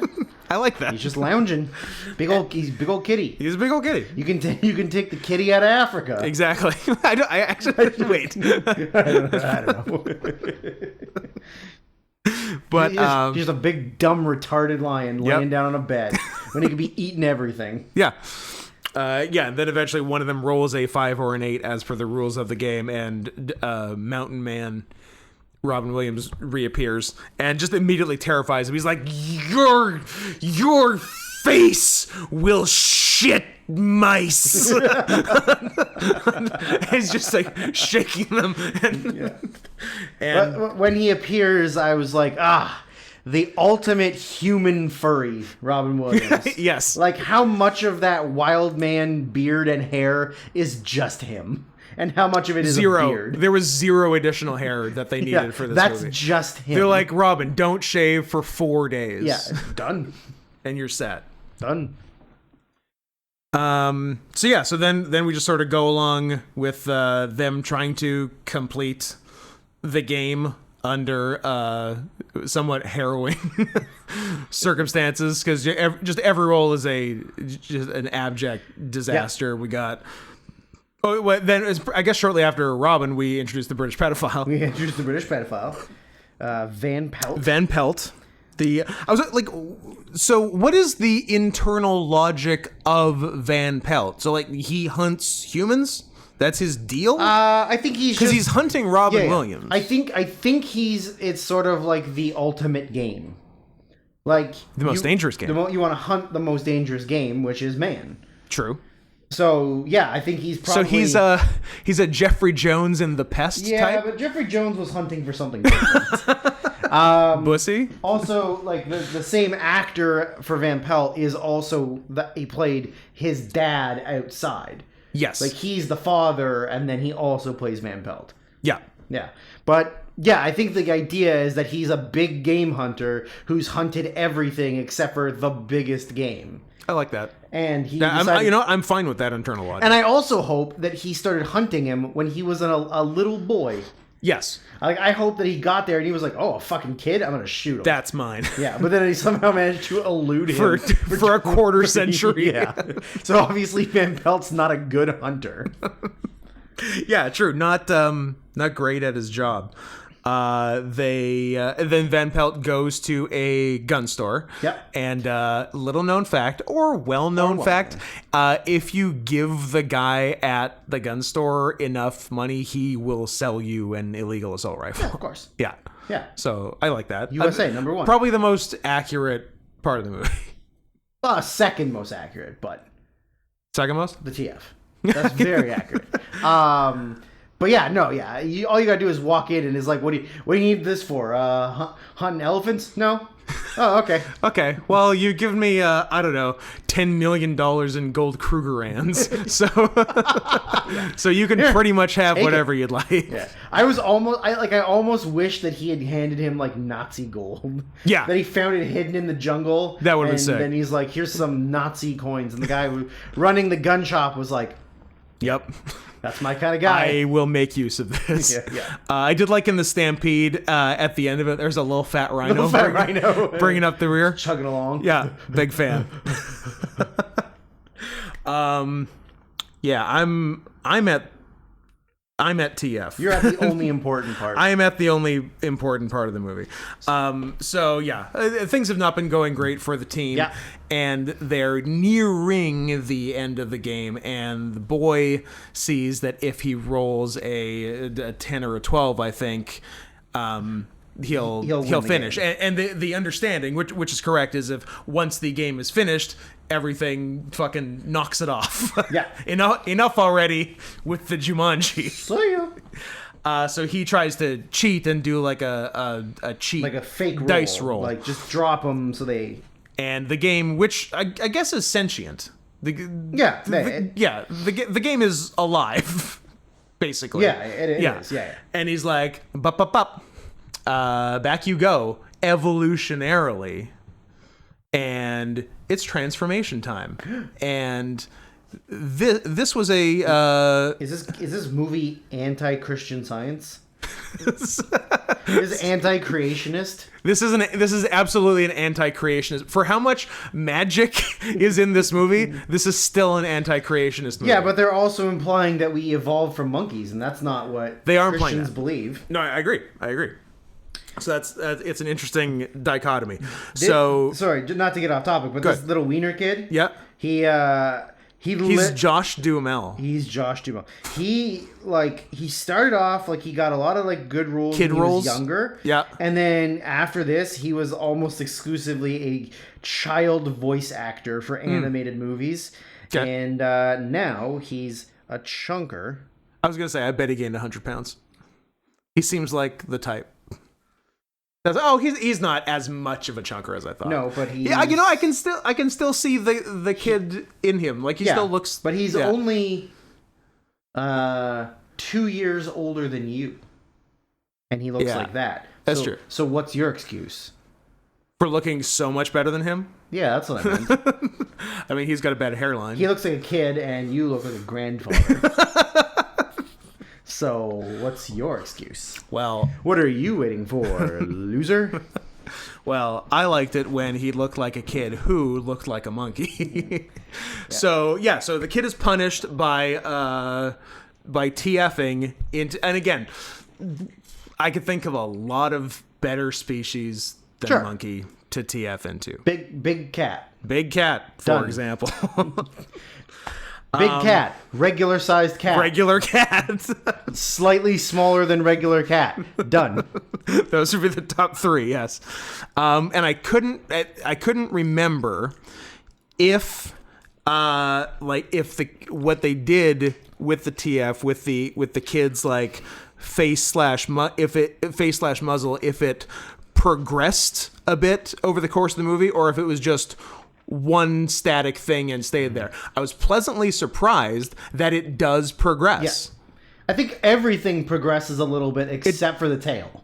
Yeah. Well, the tail's like a 1. Yeah, the tail just stays. Yeah. But I think like the hands, the face. You get sharper teeth at a point where he bites Van Pelt. Yeah. But yeah, like the very first face, the face definitely progresses and he gets more muzzle and like more and like mouth shape and all that. Because the first was pretty subtle with like some extra cheek hair and the nose a little different. But then the nose gets a lot different. So I respected that very much. And then the tail scene was a formative TF moment in my life. Yeah. It was good because, and also it's all like unexpected TF in a movie. Always such a treat. Yes, because I didn't know going in when I saw it in the theater. Yeah, no. I'm like, oh shit. This was back in the day when trailers weren't just spoilers for the movie. Didn't just show the whole movie. Yeah, I don't think any of this is in the trailer. I don't think so. Yeah, and good. I loved the surprise, but yeah, he's having like a moment with Robin Williams and like he's kind of crying and whimpering and then Robin first gives him like the man up speech and then Robin's like, I've become my father, a gay man. A gay man. He's like, you know, and he's like, you know what, I'm sorry, like this is tough, you know, let it out. This is a tough situation. And the kid's like, no, it's not that. And then he like whispers in his ear. And that I did not know what was going to happen at first, because Robin walks around behind the kid and bends down. I'm like, what's this now? No, I'm not crying because I'm sad. I just really need a rim job. That's what I kind of thought. I'm like, this has become a very interesting movie. Rim me, new daddy. That is a gross statement. But then rips the kid's jeans open. Tail pops out. Boom. Big tail through pants fan. Yeah, me too. Big tail also through pants correct fan. placement. Also correct placement. Not coming out of his asshole. Not coming out of his asshole. Tails do not grow out of your butthole. Tailbone, coccyx, above the butthole. Yeah. Come on. Yep. Get it together. It's a pretty good tail. Yeah. It's got movement. Full movement. Like yeah. realistic movement. Yeah. I was a fan. Yeah. As far as monkey TF goes, A+. Yep. I mean, you could have picked a better species. Yeah. I was also looking at the species of the game pieces. His was the monkey. Oh. Yeah. And so if he had chosen the rhino? That's what I'm wondering. Was it now, if it's an evolution thing, no, everyone goes monkey. Yeah. But is it evolution or is it game piece? Because there was of the four of them, there was monkey, elephant, rhino, and I think crocodile. Yeah. Which are all interesting-ish TFs. None would be my first choice. But is the game for 4 players or is it up to 8? Because if it's up to 6 or 8, if more people could play it, there's a kitty cat in there. But it's lion. I guess it's lion. Do you want to be a retard? I guess it's lion. Like, for me, lion... Noted jungle cat, lion. Yeah, no, but it's Africa. It might not even be... It's just... Yeah, it's not even Africa. It's just, like, jungle. Yeah. So, I mean, it should be, like, a jaguar or a leopard or something. But, like, yeah, no, I think... if the option is lion, then lion is only slightly above crocodile. Like, I think it's monkey because you still have like thumbs. Yeah. So you can, like, I don't know, grope and rape. Sure. Then I think elephant, giant dick. Then depending on what the 6th piece would be. Yeah. I'd have to see. What if it's like a bird? Then that's down there. Africa. I don't know. Vulture? Gazelle. Oh, gazelle, yeah. Or zebra. Zebra. Because it's a lot of animals that appeared in the movie, and there were zebras in the Stampede for sure. Ostrich. Yeah. I'd say what if it's 6 or 8, zebras in the mix. Yeah. Yeah. Mosquito? No, I don't. But no, I'm not gonna pick a retarded lion. Thank you. Sad. I think that's most of what I had. I mean, I could talk about that for another probably 6 hours, but yeah. So as things progress, one of them is basically there's like a monsoon and everything floods. But what I liked, I don't know. Hopefully you know where I'm going. When Dag and Bebe Newworth got back to the house. Was this before or after Dag fucked Bridget the Midget at that party? Different movie, but also good. That's a good movie. They get to the house and open the front door, and all the water comes pouring out, and they're saved from drowning. I'm like, so the house was watertight? Watertight house. Wow. Yeah, they got Flex sealed on all the everything creases. Flex sealed. Everything's Flex sealed. It's amazing. Made of Flex seal.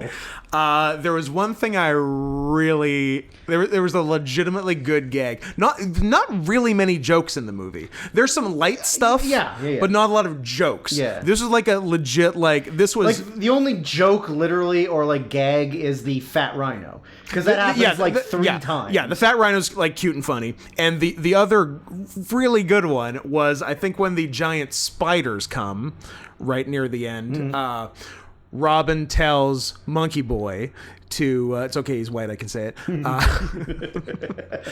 that his dad kept an axe in the old woodshed. Go get that so we can fight off these fucking spiders. And then the kid runs to the woodshed, sees it's chain locked, grabs an axe beside the door, starts whacking and whacking and whacking at the thing, and then stops and looks at the axe and then looks at the camera and is like, "Oh, I got the axe," and then runs back. Yeah, funny, very good. That's actually very, funny. very good. Just set up punchline, boom. Yeah, I'm in. Very, very good. And he had a tail. And his tail With good movement. If only it wasn't just a hanger. If only he'd used the tail to use the axe. Oh, don't get. They did. Like maybe he like holds the chain and then the tail goes. Whack. They did use the during the monsoon. Kid was in the water. Yes. Robin was hanging from the chandelier. Yes. Grabs the kid by the tail. Yeah. Boom. Yeah. And at that point, do you even want to finish the game? Do you want to revert? Because you're not going to have that tail afterwards. Yeah, that's so true. what? You haven't even begin to learn how to use the tail. And it's already coming in handy. Yeah, and you're gonna get rid of that? P.S. Your life just got saved by it. Dumb. Be grateful for what you have. Bury the game. Bury the game. Bury the boy. That's it, bury the boy. Bury the boy. Bury the game. Just deal with the other shit. Yep. In town. Yep. It's not great. Move away. Move away. You're fine. It seems localized. Move to another town. It doesn't seem like the whole United States of USA. Yeah, and if you don't roll for a new turn, nothing new is going to happen. You just got to deal with this. Yeah. It's fine. Yeah, I mean you have a tail. The only thing I can think of is if the vines become like an Audrey 2 type situation. The vines did seem aggressive. Yeah. It did crush a police car. It did crush a police car. It almost killed Dag. So I could see it being problematic, but hey, man, it's the '90s. We can work it out. Yeah, we got the technology. Al Gore just invented the internet. Future President Al Gore. President Al Gore. Yeah. Yeah, and that's most of what I have. They, I don't know, they finished the game. They finished the game. Everything gets sucked back in. The kid's life gets infinitely worse. Yeah, goes back to just regular four limbs. I guess everyone else gets better, but who cares? I was kind of invested in the boy. I remember as a kid that the mosquitoes attacking the car scene was very intense for me. It was good. Like their stingers are jabbing through, and they're enormous. Yeah, they're like 6 inches long. Yeah, that'd be nice. And at that point, I was gonna say, at that point in my life, I hadn't seen something 6 inches long yet. So. Because your dad never took you to the movies. Yeah, I was gonna say wait until the summer after I saw it. Summer of '96, the sequel to Summer of '69. Yeah, that's where you lay back to back and jerk off. I classic that. Yeah, I 96er. Backwards, head to toe. Backwards, head to toe, both jerking off. Both jerking, pushing, rubbing one in and rubbing one out. Okay. Anyways, but that's most of what I have for Jumanji. Yeah, that's great. You're good. Yeah, I like that. I love this movie. Shout out to Yummy Child. Good pick. Could have used more Kevin Hart though. Could have used a little more Kevin Hart and Dwayne Rock the Dwayne Johnson. I'll cock your Dwayne Johnson. All right, tell us about Life Itself by Brock B. Well, Brock B didn't do it, but he didn't make the movie. Well, if Brock B did it, I would track him down. He did recommend it. I would go to his house. I feel like you've already forgotten the joke we've planned.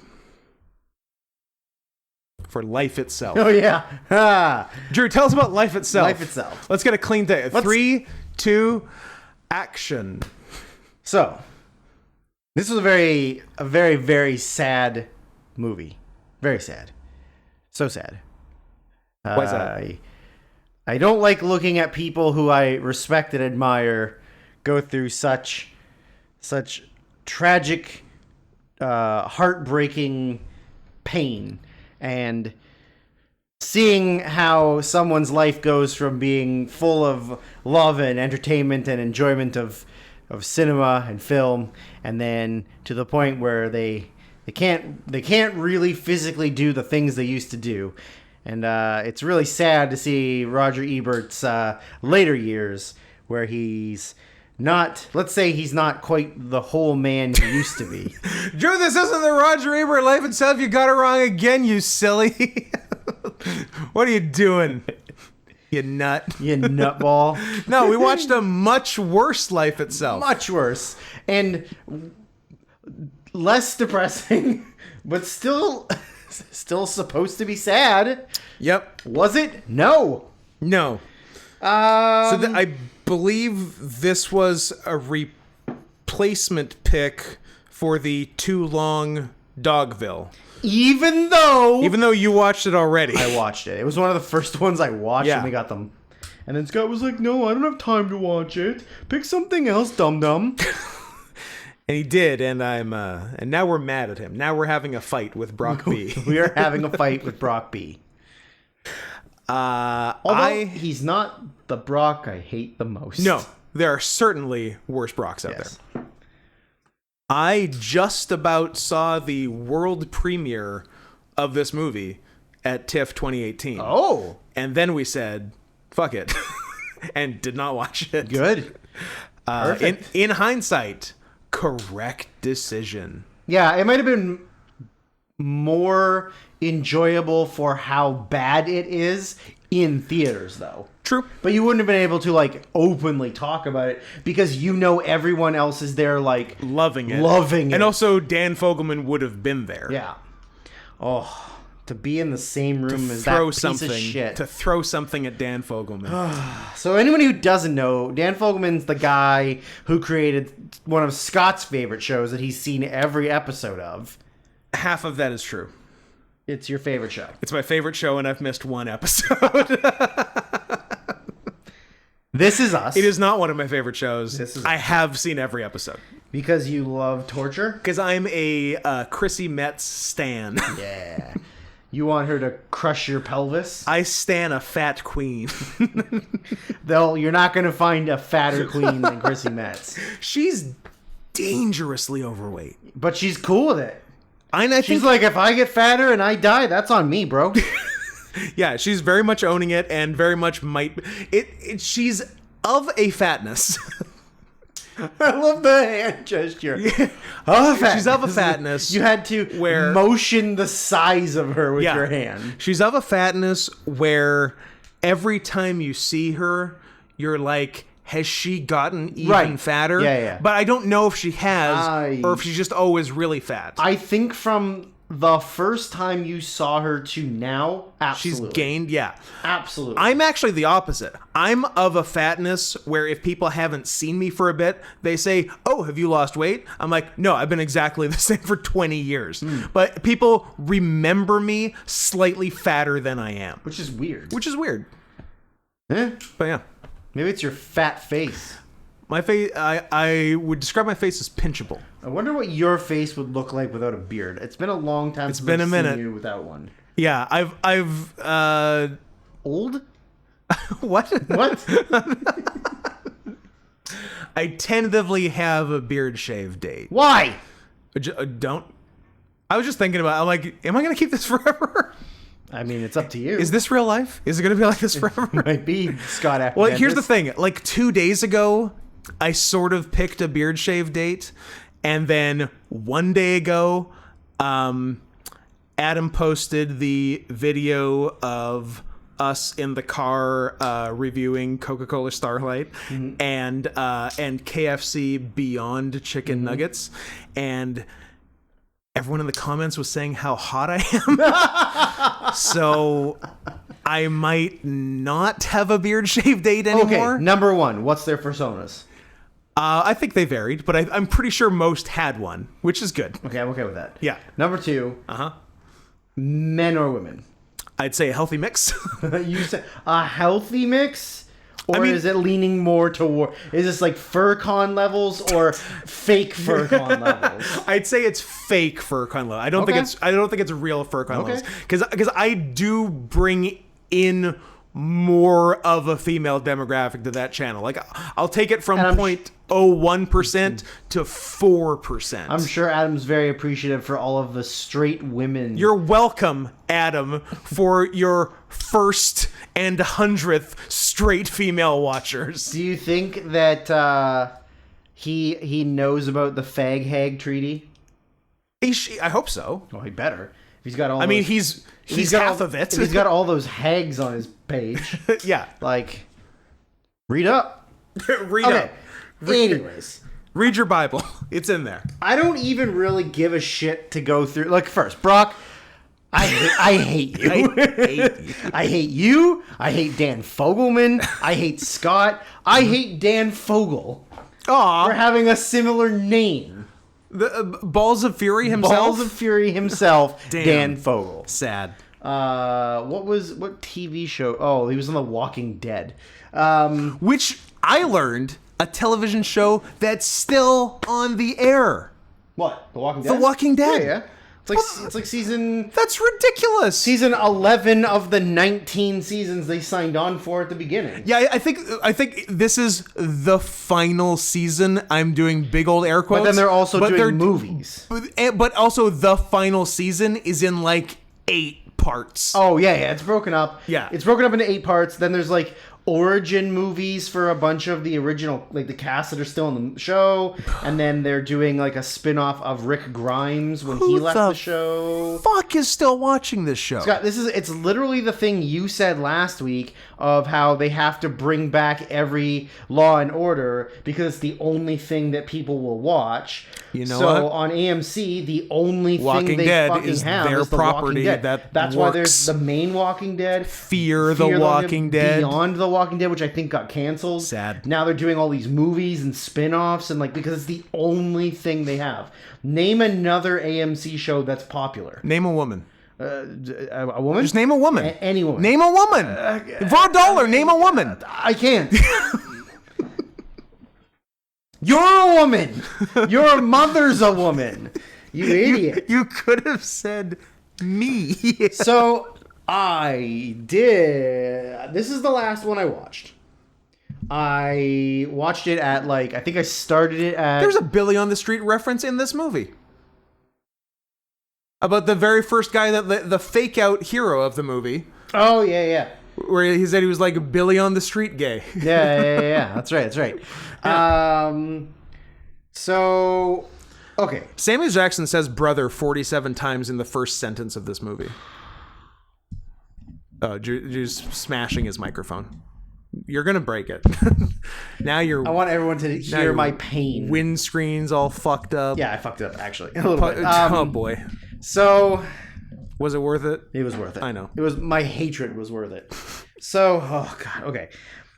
I'm by no means considering myself like a cinephile, pedophile. No, both of those are accurate. I am both of those. No, I mean look, I wrote one short film for school. Was there TF in it? And no, but one of the other scripts I've worked on has TF That's in it. true. It's got Kelly hanging wolf dong. I like that. I like that for him. Kelly's got a big dick, so yeah. It's thick and also long. The big two, you say? Kelly's got the big two, thick and long. It's thick and also long, ladies. It's the guy from the Big Dick Pills on Chappelle's show. Remember, doesn't he say it'll make you thick and long and last longer, bro? Yeah.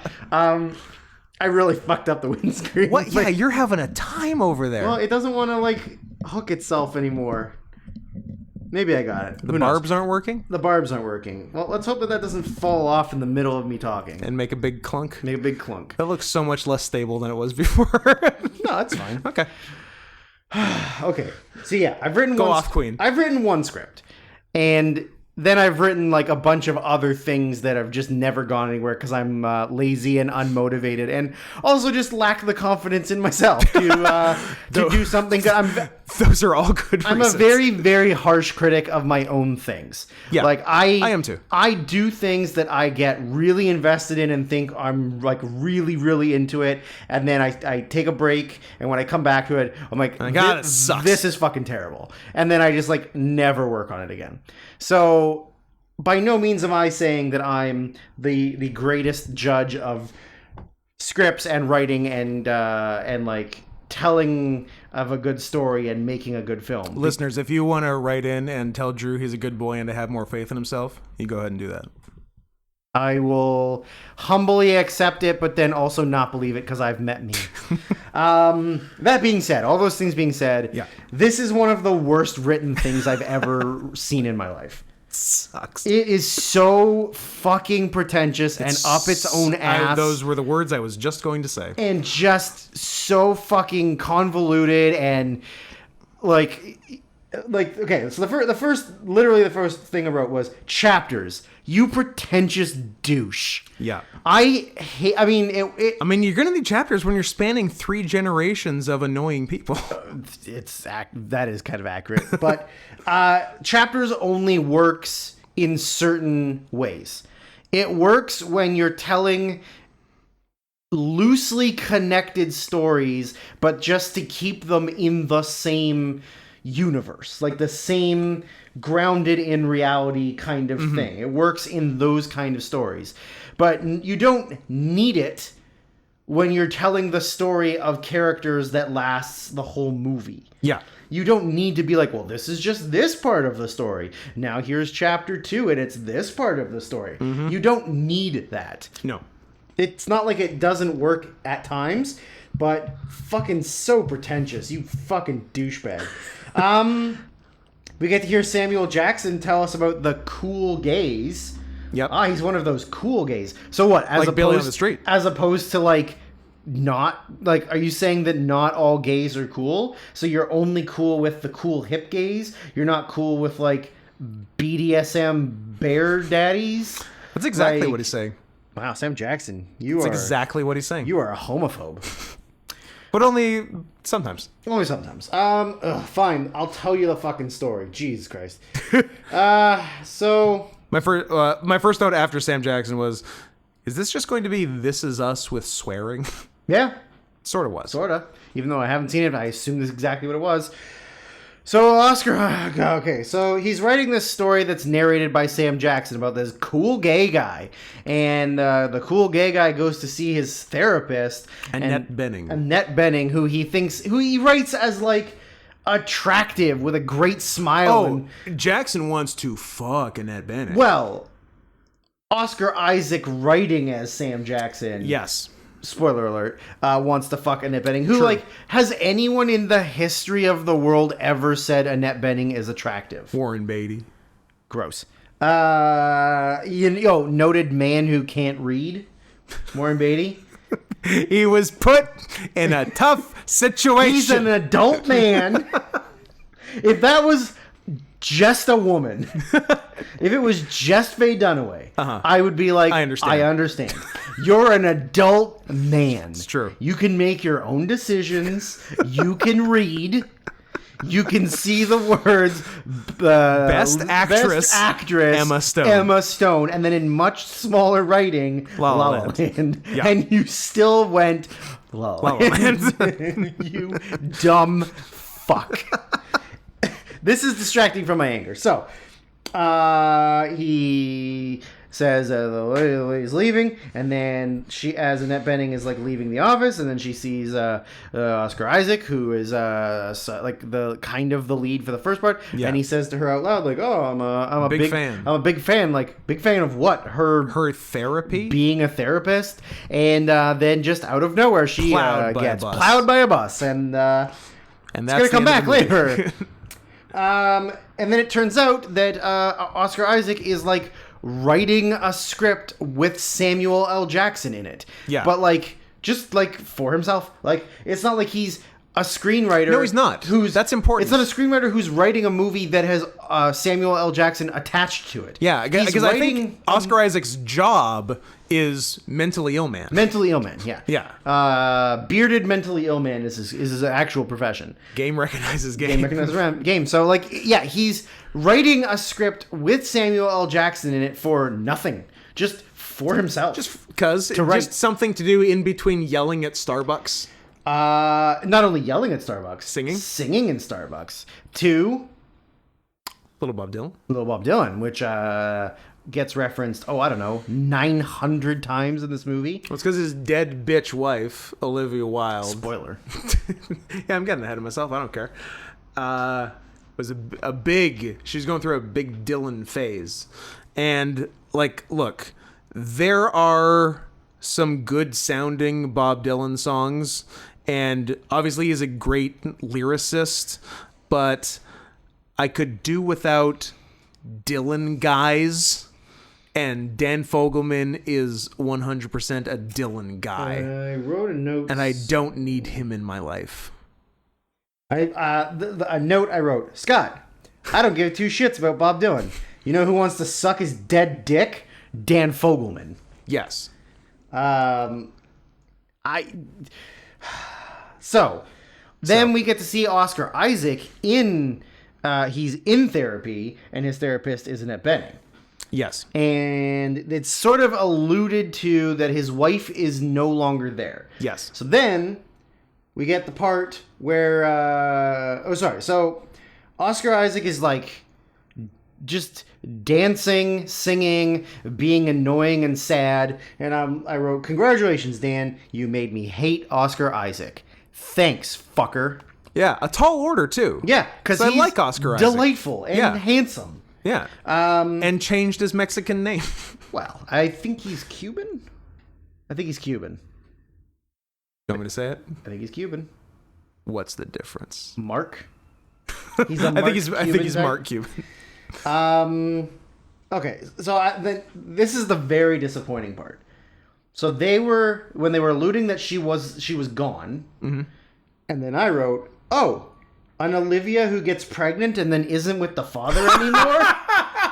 But then it turned out that joke didn't really work. Shout out to the comeback kid, John Mulaney.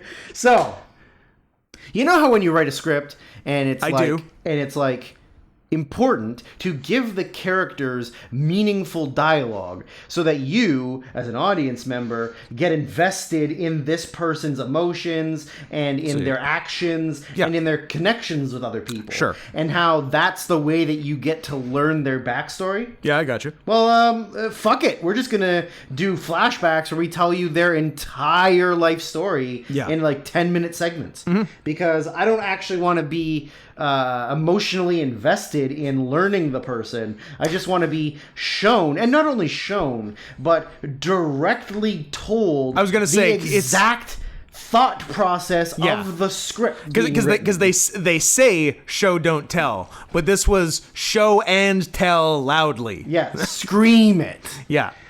One of the flashbacks was them in Pulp Fiction cosplay at a Halloween party, and right just when I first saw them in the Pulp Fiction costumes, I'm like, oh, I think I might hate this movie. And they were like reenacting the scene from it, like at the party, like that's not a part of Halloween parties. No, is doing little performances, little skits based on your costumes. That's not a thing that happens. If it was, I would leave so fucking fast.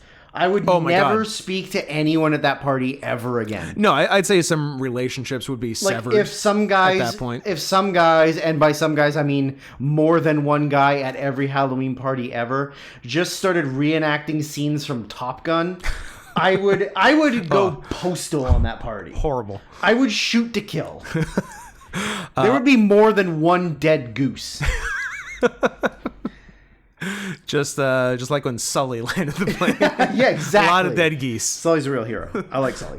Also had an important note for that. Would you jerk-offs in the Pulp Fiction cosplay get out of the way so I can see the girl in the animal costume in the background? Because it looked like a decent costume too, and I barely got any of it. I'm like, well, you've sold me on hating you, movie, so good job. That was the last straw. I was mad at the Pulp Fiction to begin with. And then you're gonna fucking cuck me on a potential good animal costume? Get out of here. Fuck you. Tail shoved up her ass. Here's a real thing that drove me nuts. Like the whole Oscar Isaac, Olivia Wilde thing. Yeah. Well, no, so number one, when they're at the flashbacks, they are supposed to be in high school, and they look the same. They look like 30 or 40-year-olds just playing high school. I loved college freshman, to use the terminology, Olivia Wilde. Yeah. Looks a lot like now Olivia Wilde. Like, they actively didn't do anything to make... Oscar Isaac shaved. I was going to say, like, all he did was, like, shave right before they went to camera. Yes. So that it looked baby fresh. Yeah. But, like, they were the same. They might not have been 19. You don't say. I do say. You don't say. So yeah, here's a real big issue that I had that made me very angry. Was that in the story, Olivia Wilde's character, is doing a commentary on unreliable narrators in literature in a movie about unreliable narrators. She is. You're a real cool guy, Dan. If I ever see you in person, I'm going to throat punch you. He thought he was so smart. Oh, and the smartest. What I like about this is there's a beautiful irony in this that I don't think he realizes because he's not as smart as me. So she's writing her thesis on unreliable narrators and how most people say they're just a gimmick that gets used sometimes. But her thesis is that sort of by definition, all narrators have some degree of unreliability. And isn't the ultimate unreliable narrator life itself? You said it. So that was the thing, and that's where life itself comes from. But it comes out later that her, when she actually did the thesis, it was not well received and considered stupid. Oh, you don't say. Like this movie. This movie is that thesis. Yeah. But he thinks the movie's good. Yeah. He thinks the movie is the girl's book at the end. Yes. It's not. Yeah, it's Olivia Wilde's thesis. Yes. And I will say this because I'm not 100% sure. If Fogelman meant it to be that, he's a genius. I'm going to say he didn't. I'm going to agree with you. I don't think there's a universe we live in where that was the intention. It wasn't. But yeah. So I liked that irony that he didn't see. Yes. But also, so she's doing this whole thing about life, but then she says, but life also sometimes is an unreliable narrator. So, like, it's just this wild thing where life's always changing and evolving. Like, I mean, I'm not a literary person. I don't read. Me? I'm a reader. I don't read because I'm a visual person. Like, I would rather watch a movie so I can visually see things and stimulate myself that way. I only read nonfiction, and it has to be about things I'm interested in. But so I've there are people that have read like every book, and I've seen every movie. So that's true. I'm more of a movie guy, but like, aren't there several books with reliable and omniscient, narrators? reliable narrator? Like, isn't there the only one that I think so? Well, the only one that I can think of is Catcher in the Rye. I don't trust that kid. Why? That kid's a bitch. Well, also that guy led to somebody murdering John Lennon. So, some good came from the book. Yeah. But the biggest creep in the world got murdered. I saw something really funny online that it was like World Vegan Day or something, and it was a picture of Paul McCartney and Ringo Starr like together, and from like recently, and they were like, the two surviving Beatles together because the two living Beatles together celebrating World Vegan Day, and somebody's caption under the bottom was, I don't think John Lennon died because he wasn't a vegan. This is what got them there. Veganism. Yeah. That's why. Maybe George Harrison died because he wasn't a vegan, but I'm pretty sure John Lennon didn't die from eating meat. George Harrison died because his brain was made of pudding. It was pudding brain. But George at the Harrison, same time, my head's made of pudding. So her argument is that there's only unreliable narrators and real life. But then also real life is an unreliable narrator. Yeah. So we're just third person narrative just doesn't exist. I guess. So to her, it's only one or the other. Yeah. There's no alternative. No, not as per the thesis. And like, which is why the thesis was bad. Yeah, exactly. You are 100% right that's what Fogelman was going for. Yeah. That this movie has unreliable narrators and like life is changing the narrative. Yes. Like, so like at this point, this was the point where I wrote, I hate the writing, I hate the directing, I hate the acting, I hate Dan Fogelman. I said, it's like When Harry Met Sally, but it's written by somebody who is completely dependent on Ritalin. because everything needs to be like, oh this, and then this, oh cool, and then they'll do this, and then they'll do this. Like that's what their narrative of the two of them is. Yeah. Is like it mostly came from her giving that pitch of her thesis in the apartment while they're doing keg stands. Yeah. 40-year-old Oscar Isaac, he's a college freshman doing keg stands. Yeah. So then this is the part where we get to see Bus 2, which is the whole thing he wrote about Annette Bening was him coping with the fact that that's what happened to Olivia Wilde, to his pregnant ass wife. So she got hit by a bus and died. Yeah. And then this was him like going to Annette Bening and coping with it. Which, spoiler alert, he doesn't cope very well. Not well. And he Geely style gets escalated quickly, where he kills himself in her office. Shoots himself in the goddamn head in her office. Goddamn head, which I can't imagine she dealt with well, but we don't see her for the rest of the movie. No, it seems like an Annette Bening problem. Yeah, goodbye, Annette. Orphans his baby, which survived the bus crash. Yay. Which, I don't know about that. If a bus slams you and you're pregnant, if a bus slams you and you're pregnant and you die, I think the kid's dying. Yeah. Yeah. Like, even if emergency vehicles got there right away. Yeah. Like, that's pretty impossible. Like, she got plowed. But don't worry. It didn't bump her. But don't worry. The kid turns out fine. Kid turns out great. So, at this point, like, I paused it so I could, like, get up, get a drink, go to the bathroom. And realized that, like, Chapter 1 was, like, 40 fucking minutes. The chapters are not of equal length. Yeah. Chapter 1 is the longest. So then why the fuck are you doing chapters? Why are you doing chapters? Great question. So we get to see their daughter, who her name is Dylan. Brock, I hate you. So she's like, none of the other stuff matters. She's a fucking like super edgy like teen. She like, is an edgy teen. She's because she wears black and she's in a band, so she's super edgy. She's raised by Olivia Wilde's parents or his parents? No, Olivia Wilde's parents died in a car accident. Yes. Okay, yeah, I'll get to that. Yeah. So they're raised by his parents, who are Mandy Patinkin and Jean Smart, who I would not mind being my parents. No, and also those are cool parents. Mandy Patinkin is a very accurate Oscar Isaac dad. Yeah, like they match up quite I buy well. him as an Oscar Isaac quite dad. well. Yeah, I like Mandy a lot. Me too. I've liked him since Dead Like Me. I watched a little of that, even though it's a TV show. Even though it's a TV show and you're anti-television. So yeah, and then at this point, I write... Oh yeah, because the first... During Pulp Fiction, I wrote, I think this movie might suck. And then around here, I wrote, oh yeah, I hate this movie. and then I wrote, yeah, this is tragedy porn. Yeah. Because they get into Olivia Wilde's story, which is when she was 7 or whatever. She was in a car crash with her parents, who died in the car, and she was trapped in the car for an hour. And, oh yeah, P.S., her dad was decapitated. Yep. Which she just got to sit there and look at for an hour. And then... I'd rather look at my decapitated dad than this fucking movie. Yeah, and then Olivia Wilde is plowed by a bus.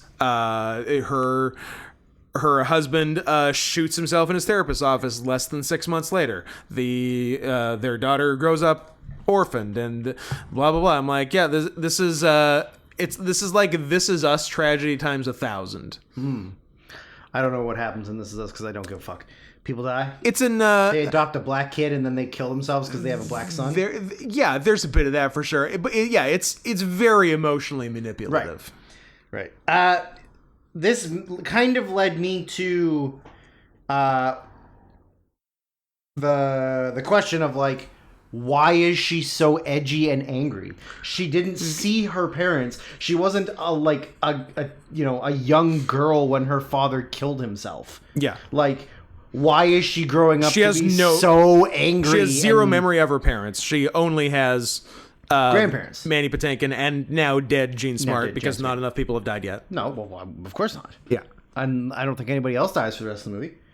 No, it's fine. Yeah. It's smooth sailing from here. Then, so then she's like in a band where she sings a fucking Bob Dylan song. Fucking punk cover of a Bob Dylan song, and it sucks. Fucking terrible. And it was like, it got screamo at the end. Yeah. And like, because of course she's going to be this cool emo girl who sings Bob Dylan songs. Yep. Like, because that's what every angsty teenage girl does. Yeah. And then she's like upset and she beats up some girl and like shoves a peanut butter sandwich in her face or something. Yep.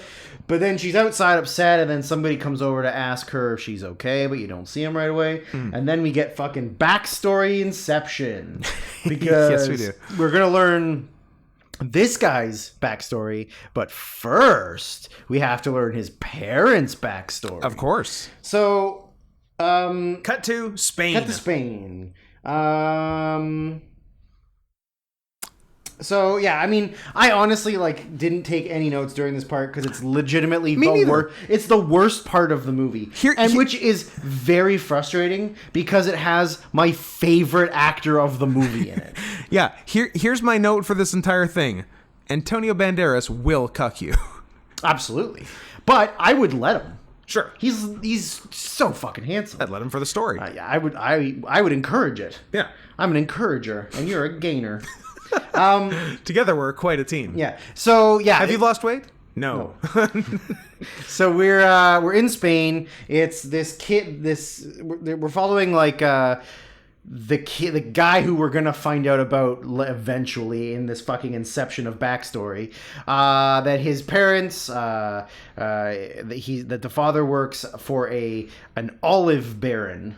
Yes. Played by Antonio Banderas, and Antonio and him have this like big sit down meeting where Antonio tells him his entire life story. Like, my dad was shitty and he was a really bad dad, and that's why I had to be such a hard worker because I had to get my dad's approval or some shit or whatever. And it's like a 10-minute scene of him sitting there talking about his dad, just drinking very slowly. Doesn't matter. It doesn't fucking matter. And the other guy, the kid's dad, like, doesn't really say or do anything. No, it's just Antonio Banderas doing a monologue. Yeah, and it's not about Antonio. It's about Antonio's employee's son. Yeah, that's who we're talking about. Yeah. No one cares about Antonio's dad. No, it's fucking completely irrelevant to anything that's happening in the story. And then then he's like, "Hey, everybody else uses rakes to pick olives. How come you use your hands?" And he goes, "Oh, I don't know. I just do. I like the feel of olives." I go by feel. You're the foreman now. You're in charge now. Yeah. Like, fuck you. You live in the nice house. That's stupid.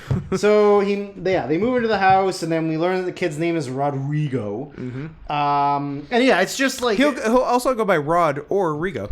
I like Rigo. Rigo's a good name. Turns out Antonio Banderas is doing this whole thing because he wants to fuck the guy's wife. Yep. Which, why wouldn't you? Don't blame him. Then I just kind of wrote... So Antonio being in love with your wife means you need to leave the family? Yeah, he got cucked so hard he left. Like, ultimate embarrassment? Yeah. Like, oh man, I can't compete with Antonio. Well, I better fucking leave. Self-imposed exile. Because, like, I will admit, I lost interest at this point. No. The wife was into Antonio or not into Antonio? The wife, I will say, this might be controversial. Okay. Kind of a bitch. Okay. Because she obviously did enough to send her husband away. Yeah. But then was like to Antonio, she's like, "You're cool, but I'll never love you like my husband." So she was just mean to everyone. Yeah, that's true. That's you fair. know, yeah. Like a woman. Like a woman. Like a Spanish woman. Okay, so here's like a real big fucking problem. How do timelines work, Scott? Well, time is a flat circle. Matthew McConaughey taught us that. And Oscar winner Matthew McConaughey taught us that. His idols. Himself, now, in the past, in the future.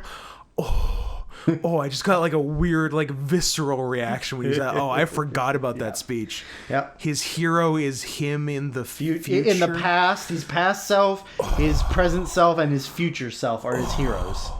We're probably going to have to stop the show for a while. Oh, boy. Okay, so... You have to talk for a minute. I need to like lie down. Here's how the timeline in their mind works. Uh-huh. So, they state at the beginning that Abby, Olivia Wilde's character, was born in 1985. Heart of the Reagan administration. When they do her 10-minute backstory. Trickle-down economics, war on drugs, all going great. So let's assume that she gets hit by the bus and dies the year of the movie. So let's say 2018 for the sake of argument. She's 33. So she's 33.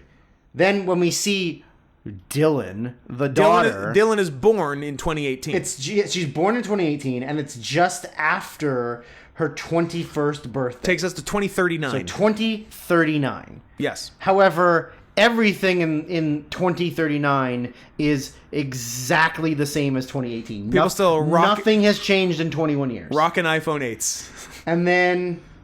by the spoiler, there's another generation after that. By the end of the movie, we're seeing Dylan and Rodrigo's daughter, who is somewhere between 20 and 30 years old. Yeah. And which puts us probably in the 2060s. So, yeah, like on the low end, it's 2059, and on the high end, it's 2069. Nice.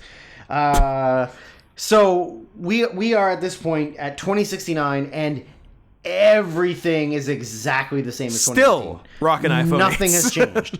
Like, they didn't actively try at all to make it look like... No. Like, I'm not saying you have to have flying cars and fucking futuristic I wouldn't have clothes. minded a flying car. I mean, me too. It would have saved this fucking movie. But there was nothing. But she's like... The daughter has written a book. Yeah. And the book... Which is the good version. Is literally what the entire story has been. Like, originally you're like, oh, this is Oscar Isaac's script that he's writing. Yeah. And then you're like, oh no, this is Dylan and Rodrigo's fucking love story. Like, yeah. No, it's the daughter writing about like the history of her family's life, and that she has this best-selling novel. What's the name of the novel? I don't remember. Life Itself. Is it actually? Yeah. Oh, maybe I was zoned out for that part. Well, it was late this morning. Yeah. So what a part, like, turns out that Rodrigo's dad wants to take them to Nueva York. Nueva York. Get to see the New York Yankees. The reason why Abby, Olivia Wilde, got hit by the bus was because little kid Rodrigo had distracted the fucking around with the bus driver, and the bus driver hit her. Yeah. So it's his fault that the mom's dead. Young Rodrigo's a murderer. But it's okay. He fucked the daughter of the woman he killed, so he made up for it? Yeah. Question mark. Yep, kind of. And then now we go to the future where like sometime between 2018 and 2039, where Rodrigo, it's like that's also a time frame issue. Is that like he's, I don't know, how old is he when they're in New York? Like 5, 6, 7? 6 in 2018. Yeah. So okay, yeah. Right. So he's in theory 6 years older than her. Yeah. Than Dylan. Ugh. Yeah. And so now we are, I don't know if they actually say the year, but he's going to college. Yeah, at the same time as her. Yeah. Yeah. So he would be like 27. So she's 21 and he's 27. Yeah. Going to college. He took a several gap years. Ah, yes, the gap years. He took a gap decade. He's a 27-year-old freshman. Can we talk about how much I fucking hated Rodrigo's cunt girlfriend? Oh, the stupid, vapid, basic bitch. She was written as a cunt. Absolutely, absolutely. I did not care for her. You weren't supposed to. No, you weren't supposed to. But God, I fucking hated her. Perhaps the one successful thing the movie did. Yeah.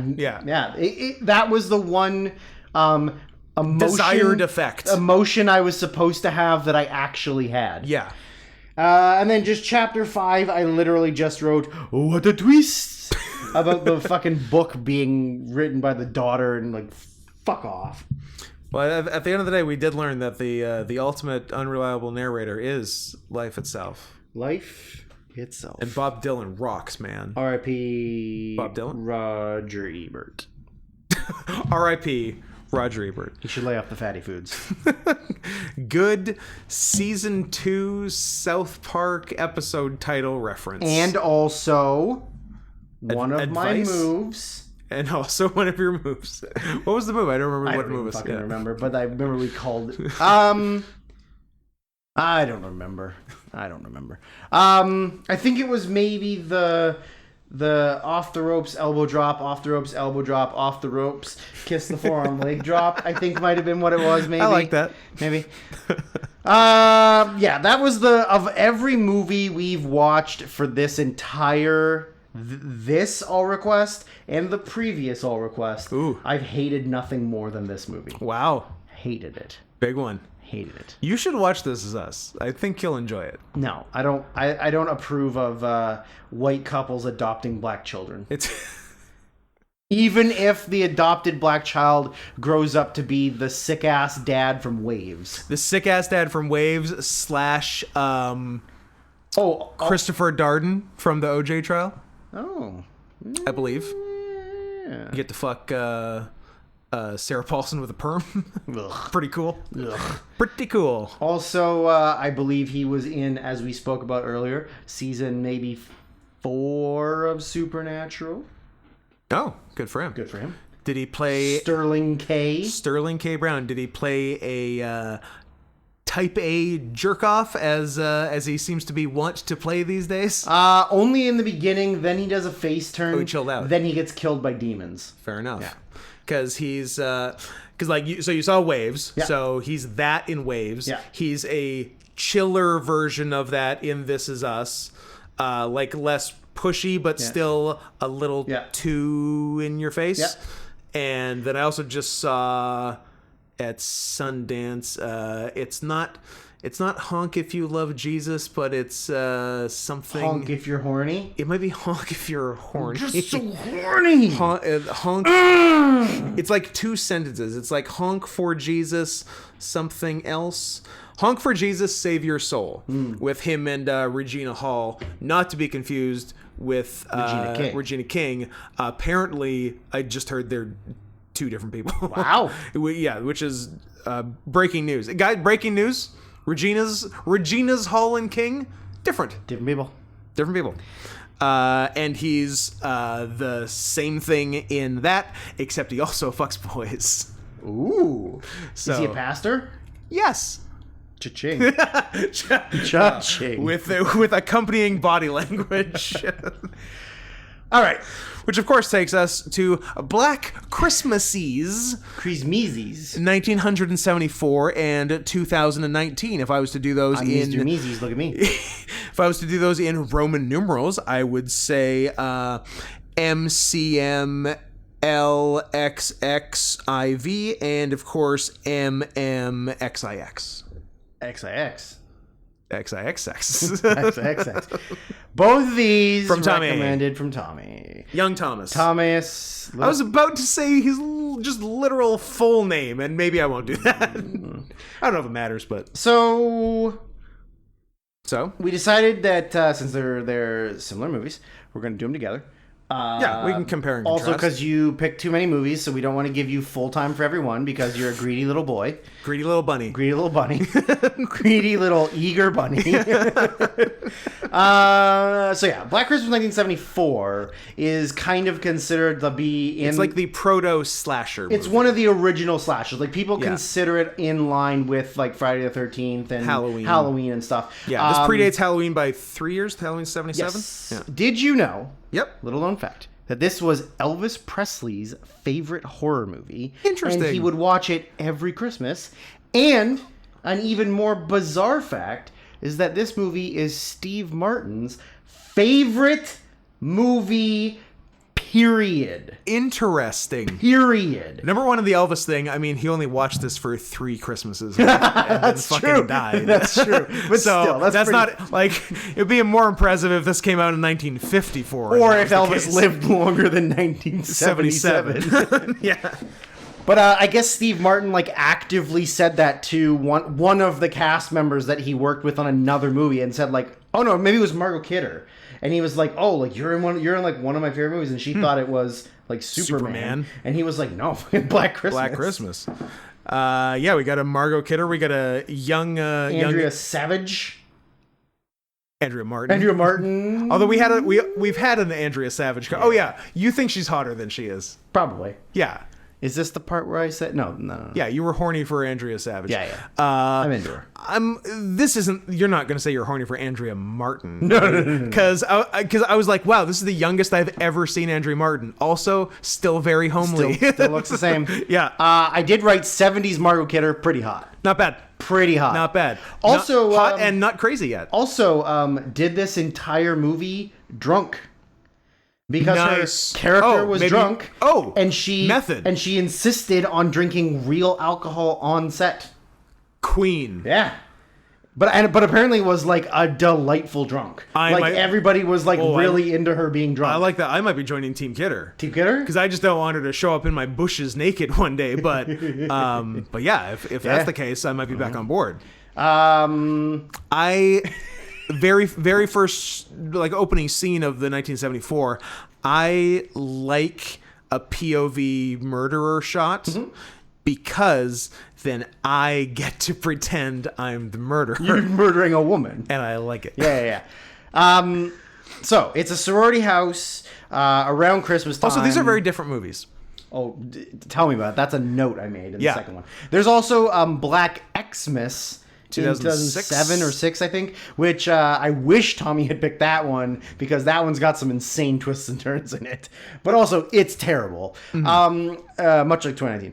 So it's a sorority house. This is almost CanCon because it's filmed in Toronto, but it's not made by a Canadian. Yeah. They just chose Toronto. It has Canadians in it. Has Canadians in it. And the aforementioned Andrew Martin. This is our CanCon for the podcast, baby. Yep.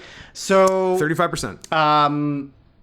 Yeah, so they're all kind of getting prepared for Christmas. Some of them are going away. They're going to throw a little bit of a party.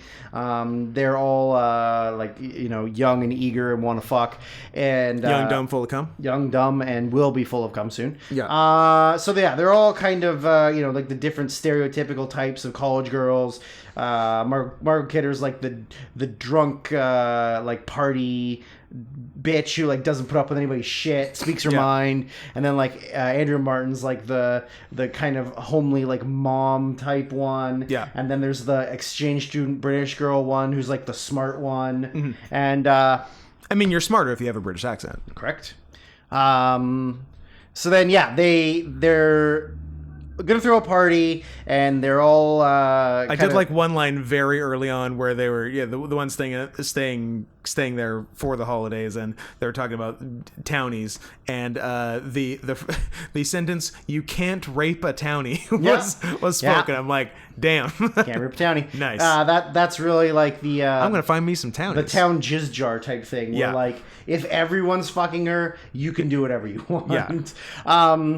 So I wrote So they've been getting a series of prank phone calls. Yeah. So it's the guy that they refer to as the moaner. Yes. So he calls and he just makes weird, nonsensical, not even words, but just vocalizations and sounds and. But then also louder. Cunt. He's he's just making noises. How? It's easy. It's easy to talk. Makes a couple of calls. Yeah. So he, at first they're sort of playing with it. They think it's kind of funny, but then he starts getting really vulgar. Yeah. He's threatening to kill them. Yeah. And then he one of them Margot Kidder gets on the phone to kind of tell him off, and he calls her. I'm going to kill you. I'm just kidding. He was calls her a big cunt. You got a big cunt. I'm gonna put it in your big cunt. And so then I'm if I could just call one girl a pretty big cunt, I would be so happy. Absolutely. So happy. So they Yeah, so a bunch of them are leaving, and a bunch of them are going to go skiing for the weekend. But then there's like the one girl who's going to stay behind in the house, and they've got like a house mom who's like a complete full blown alcoholic, like can't live her life without being drunk. Yeah, hides booze around the house. Yeah, she like can't. She's like barely functioning. So yeah, so the girl who stays behind ends up getting murdered, and then the rest of them like can't get a hold of her. And turns out that she's been murdered. She's been wrapped up in a tarp or like a plastic sheet in the attic on a rocking chair. Yep, facing out the window. Very cute. And then the kitty came up and wanted to eat her. The kitty came up and was like, "Well, if you're dead, I'm gonna eat you." Yeah, that's the fucking way it works. That was my favorite scene. Yeah. So yeah, they're having like her parents are concerned. The rest of the girls are concerned. This is where the British girl goes to visit her boyfriend, and I get to talk about Drew's '70s college hockey corner. So her boyfriend is the goalie for the local college team, and man, playing hockey in the '70s must have been wild. He was a goalie who barely had padding on. Oh my god. And they were like firing pucks. The mask and pads were nothing. Yeah, but like even think about like 20 years before that, guys weren't even wearing masks. Bonkers. It was just your face. And it's not like the puck was softer. No. The puck was the same. But to be fair, nobody could lift it off the ice. I guess no one had figured out the ice. Wrist shots and snapshots hadn't been invented yet. True. But yeah, so they eventually, when they realize that like they can't find her stuff's not gone, the cat's still in the house. They go to the police. The police detective they talk to is just like a total fucking prick. Like, just like, you dumb bitches. Like, who knows? She's probably off like slobbing some guy's dick or something. And that leads drunk Margot Kidder to get like very, very like confrontational with him. And then the police chief shows up, who is John Saxon, who would later go on to be the sheriff of Nottingham in Nightmare on Elm Street. And he was also the white guy in Enter the Dragon. Oh. Yeah, pretty cool. Nice. So yeah, he's like been in a lot of like horror things in the 70s and 80s. So he pretty much like takes him aside and he's like, "Look, like I apologize for my asshole detective out there. I'll like, you know, I'll help you or whatever. Like we'll take this more seriously." Then her father shows up and he's like a rich guy. He's a rich guy who's just supposed to pick her up. Yeah, and she like doesn't show up. So now he gets invested in it. Mm-hmm. So then, like, kind of somewhere in here, I had two back-to-back notes. The 70s, before editing was invented. Like, it is a slow, patient movie. Yeah, it is. It's interesting, like, watching a bunch of modern movies and then, like, a 60s or 70s movie, because the pacing is so much... It's not worse. Yeah. It's just different. It's just different, yeah. It's just different. And there's a lot more, like, lingering on things. A lot of lingering, yeah. There's a lot more, like, slower push-ins on things. Like, they like, 70s and movies, 60s, 70s movies, like, they really want you to focus on details. Yes. Whereas, like, more modern ones are no like... time. This doesn't matter that much. Like, yeah, we put it there, but, like, we got shit to do. Later, the other things will happen. We'll deal with it. And then right after that I wrote, and before adults knew what fellatio meant.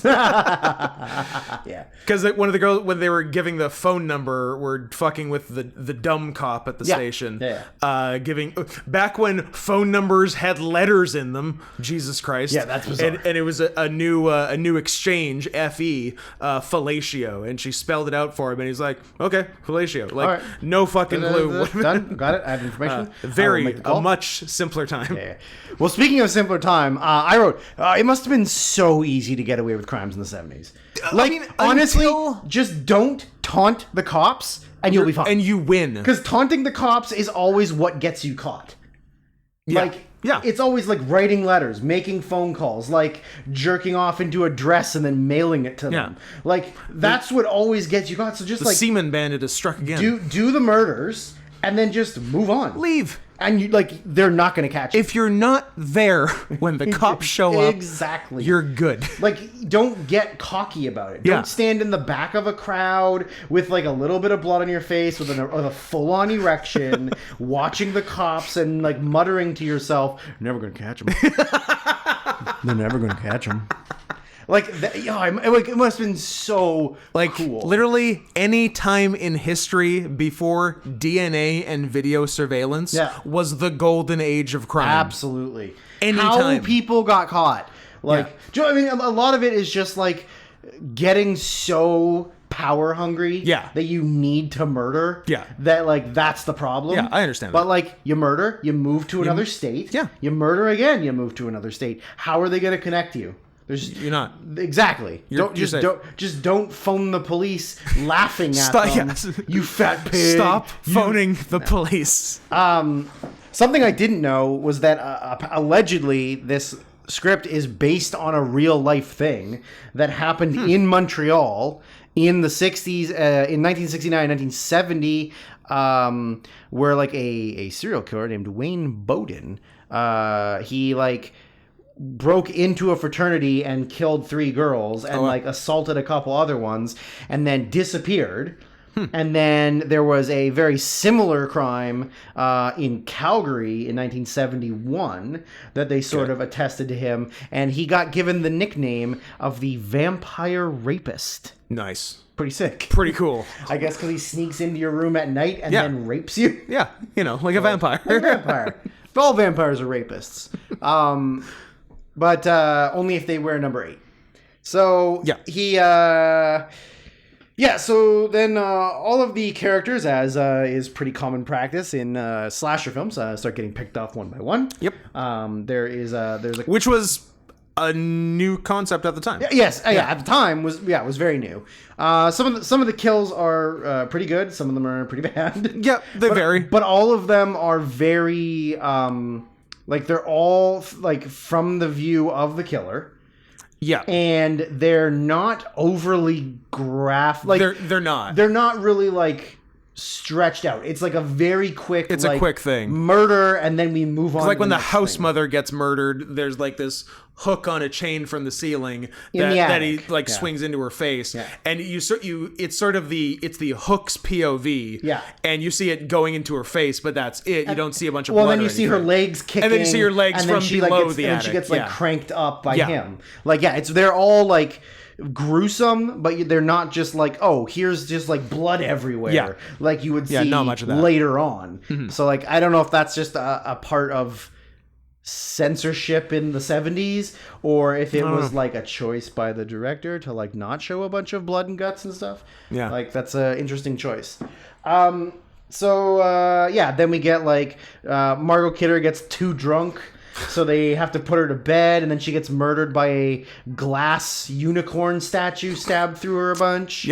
And so like one by one, they all start getting picked off until it gets down to... And they keep getting calls. And they're, like, getting more and more, like, aggressive. Yeah. Like, it definitely sounds like he's jerking off on the other end. Oh, yeah. Like, he's very much pleasuring himself he's to the having idea that they can't get him. Yeah. So it gets down to the British girl who I didn't really think would be the main. Nope, me neither. But then I guess looking back at it, I was like, well, I don't know who I expected to be the main. Because, like, none of the other ones are, like, standout or important enough. Maybe Margot Kidder if she fucking got her life together. No, she's having fun. All right. Fucking leave her alone. All right. I'll look at her tits in a bush.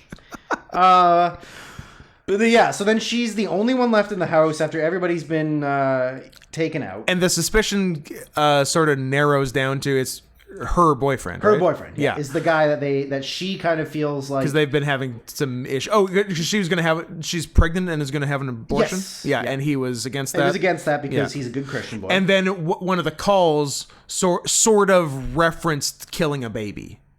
Yeah. And then, so she's been like sort of the contact point back and forth with the police. So the police put a trace on the phone. Yeah. Which then, this is, I assume, maybe it is. This is the first sort of like the call is coming from inside the house. Yeah. So when that happened, I'm like, oh, like. Or is there something earlier on that we don't like? Because I know there's I don't know what the name of the movie is. There is another movie that has it. That's around the same time. Well, that's what I wrote down. So this is just When a Stranger Calls, and then I looked it up and I'm like, oh, that was after this. So this is one of the first things. Okay. There was this part is based on an urban legend. Right. The call is coming call from inside from the the- house is is an urban legend that's been around since sort of the 50s, I think. Oh. And I think there's been some other works that kind of reference it. This might have been the first major How do movie you that did. call your own house? I don't know, but you kind of used to be able to. Weird. Because I remember at my grandparents' house, I could dial the number, hang it up, and make it ring. Huh. Yeah. Interesting. So I think it was a thing you could do. Back in the dial-up days. Back in the dial-up days. When we were all... Back in 1974, when we were all in 56K modems. So yeah, they tell her to get out of the house, and she's like, no, I think I did this out of order because Margot Kidder gets killed. No, she's dead. Yeah, she's dead. Yeah. So, but she's like, I have to go upstairs and get my friend. And they're like, no, leave the house right now. He's in the house. And she doesn't. And she doesn't because she's a stupid woman. Asking for it, really. But then it turns out the boyfriend has also been in the house the whole time. Weird. And he's just sort of like... So we're like, oh, it is the boyfriend. Yeah. So he's just been like waiting for her to be alone so he can like talk to her or sexually assault her or cut off her hand so she can't get an abortion. I don't know. Either or. Well, however that thing works. Yeah. So then, yeah. So she kind of like now is fully suspecting that it's him. She runs away into the basement and locks the door, and then somebody's trying to like kick the door in, and then there's a face appears in like the ground level window. Yeah. And so she's fully panicked, and she gets a coal poker or a lead pipe or a crowbar.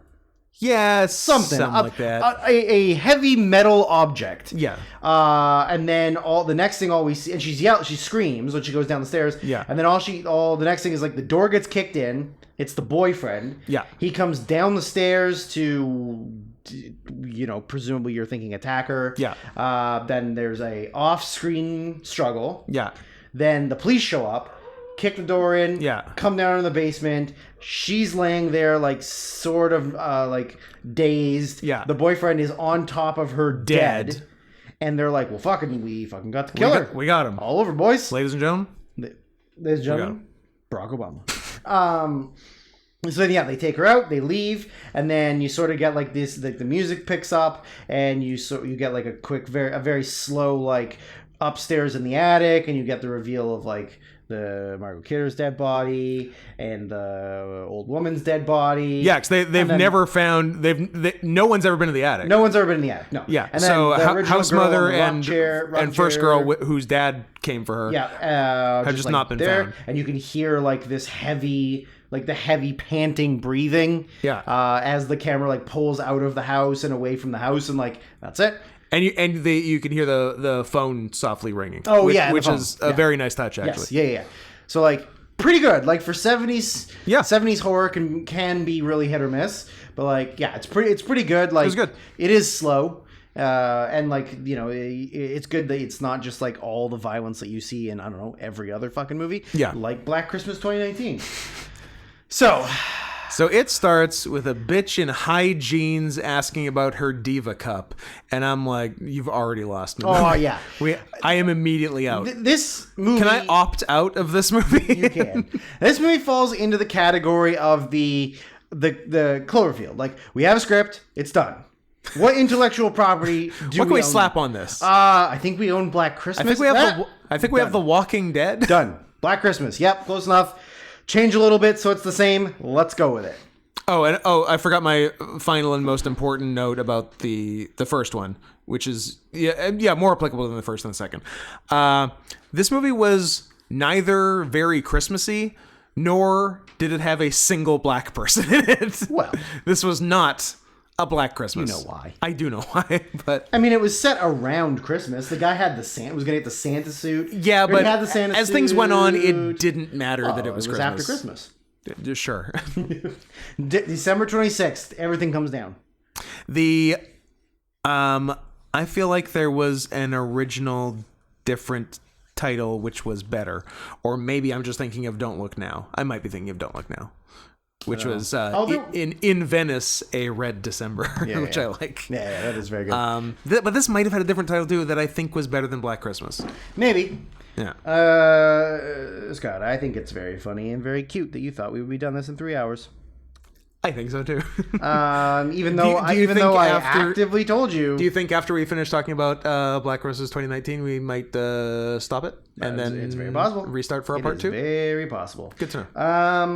I will tell you the trivia, but I don't know if I'm gonna find it fast enough. Want me to vamp? You could vamp. Just want to. Well, the original title for the film script was "Stop Me." Yes. Better title. Because the guy on the phone said that sometimes. But then the director came up with the title Black Christmas. Also, I wrote it down. Original title, Stop Me, is better. Do you people see what I'm dealing with on a regular basis? You know what? That's on me. That's on me, guys. I think he might be a lion. No! No! I guess the name is... If I TF Jumanji style into a lion, I will be so mad at you. The director changed the title, saying that it was he liked the irony of something dark occurring during a festive holiday. It is a tongue-in-cheek reference to the Christmas song White Christmas. Yeah, I got that, guy. Thanks. I still think Stop Me is better. Well, I agree with you. I absolutely agree with you. Yeah.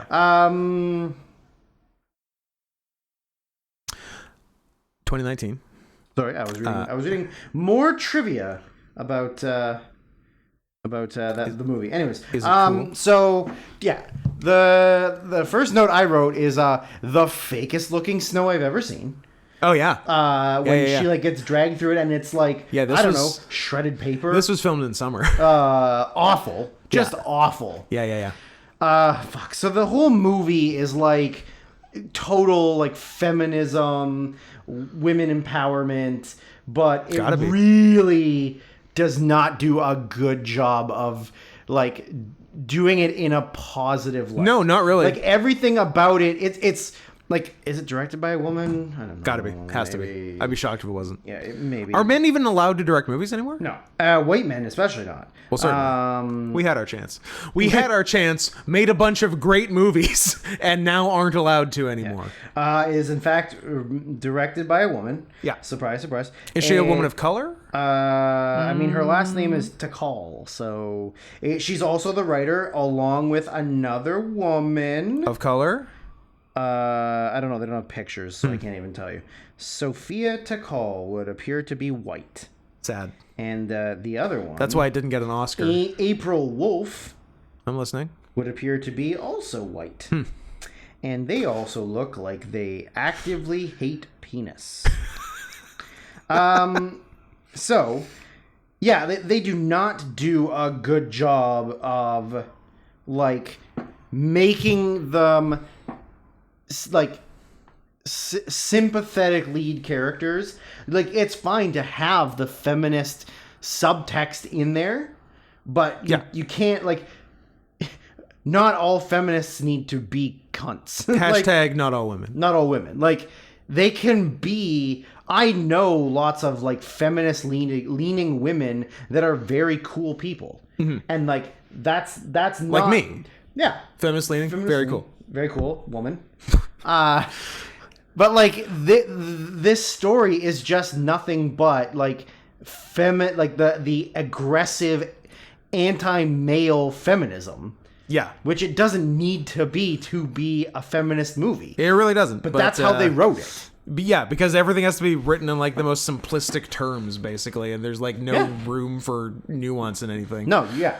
So don't hurt yourself. They're having the whole kind of, and like the whole plot is just so fucking lazy. The entire plot hinges around a statue of the owner or the founder of the college they go to. I mean, there is a cool line. No, I'm gonna get to it. It's the first note I wrote. It's my second. Oh, it's our second. My first was about tight jeans and Diva Cup. Mine was the fake. Sorry, high jeans and Diva Cup. That they got a protest, like a petition signed to have his statue removed. Yes. Because Calvin Hawthorne was a bastard. He owned slaves in the North. Did you write a response to that statement? Owning slaves in the North. Tight move or the tightest move? True. Come over here. It's somewhere up here. Look. Yeah, you broke your windscreen. It's near the top of the... What did I write? Tight, all caps. This is why we're friends. I wrote tightest move, all tightest caps. move. I mean, this, yeah. This was meant to be. Meant to be. You know what? The divorce is off. Yeah, we're no longer getting divorced, everyone. I mean, come on. That is, even in... just from a comedic standpoint, We wrote that is the funniest. and Titus. Yeah. Christopher Titus. Christopher Tightest move. Amazing. But yeah, comedically, it's fantastic. But even just from a historical standpoint, Yeah. you're on the side that wants to get rid of slavery. Yeah. But also you have slaves. Yeah. There is nothing funnier It's than very that. funny. It's a giant hat. It's bigger than normal, so it's funny. It's funny. It's funny hat. Funny hat. Yeah, as soon as she said that, I was like, oh, that guy seems like a really cool guy. I mean, didn't George Washington own slaves? Jefferson raped his slaves and had a bunch of bastard children. A bunch of beautiful mocha-colored bastard children. Also tight. But I would love to go to Hawthorne University. Me too. Scott, if I owned slaves... Okay. Which, if I was to time travel... Yeah. If I was to time travel to the 1960s... I would. I would fuck my slaves. Of course you would. Yeah, of course. Listen. Imagine. It's pussy's pussy. Oh, boy. You might be on your own in a second here. No, I'm done. So... Here's the next line I wrote that doesn't necessarily go along with the plot. How did they even make horror movies before they had cell phones to use for every single plot device? I can't even fathom. Ask Black Christmas 1974. I can't even fathom how movies are made anymore with how you would make one without they a are cell phone. somewhat reliant on them. Yes. Interesting. Yes. My next note was, so we're petitioning to fire this prof because he's teaching the curriculum? Correct. Yeah. Yeah. Because he's not woke enough. Yeah. But do the profs make the curriculum? Nope. I feel like there's some sort of prescribed... I mean... I guess some of them do. There's wiggle room within it, but I feel like there's some sort of prescribed thing. You can't just teach any books in literature. I don't know. I went to an art school, so I don't get a say I in the didn't matter. learn things for real. Yeah. Yeah. I learned color palettes. That's nice too. I learned what colors go nice together. That's also important. Yeah. I mean, it does lead to pretty gear, so Yeah. it's not like it wasn't valuable. I mean, so it does kind of follow the same thing. It's It does for a while, but then it gets very different. Yeah. But so it follows a group of girls at their sorority house around Christmas time, and they're all kind of figuring out what they're going to do. And the lead girl is Imogen Poots, who I weirdly have an attraction to. Sure. Even though I probably shouldn't because she's got a weird nose. This is the one you had alluded to? No. This is me making a statement. Okay. And then they're a bunch of dude bros who all go to a fraternity. Yeah. And they're super we hate women. Yeah. And then there's a cool they're a real no means yes, yes means anal. Abso-fucking-lutely. Yep. They all played for lacrosse at Duke. I gotta see the 30 for 30 on that. Yeah, me too. I haven't seen it. Yeah. Yeah. It sounds interesting. Of course it does. At the end, look what the subject matter is. Dudes rock. Dudes rock. Dudes rock and women are liars. You nailed it. You fucking nailed it. So yeah, they all are getting raped at a party. No, one of them almost gets date raped. And then they organize a little performance for some of the sorority girls at the frat. Yeah. And then it turns out to be a Christmas song parody about the fact that the guys are rapists. Yeah. And the especially the one guy who raped her. Yeah. But then nobody believes her. Yeah. That he did it because he's a cool jock and of course he didn't do it. So that kind of gets them really pissed off at the girls. So then all this bad, evil stuff starts happening to them, and they all just assume it's them. Yeah. Because it is them. And What a twist. Yeah. Like, so... But the reason is different than you thought. So it's not a creepy guy hiding in the walls hiding in the attic. No, and there's not... Oh, I was going to say there's no phone call. There is a stranger texting. Yeah. Because, God forbid you make a... Like, nobody makes phone calls in 2019, so... And then I guess sort of the one, I don't know if it's misdirect or just one, like, layer of the movie was, I wrote I hope this cuck Landon is the killer. Otherwise, he's just a cuck. Turns out he was just a cuck. Just a cuck.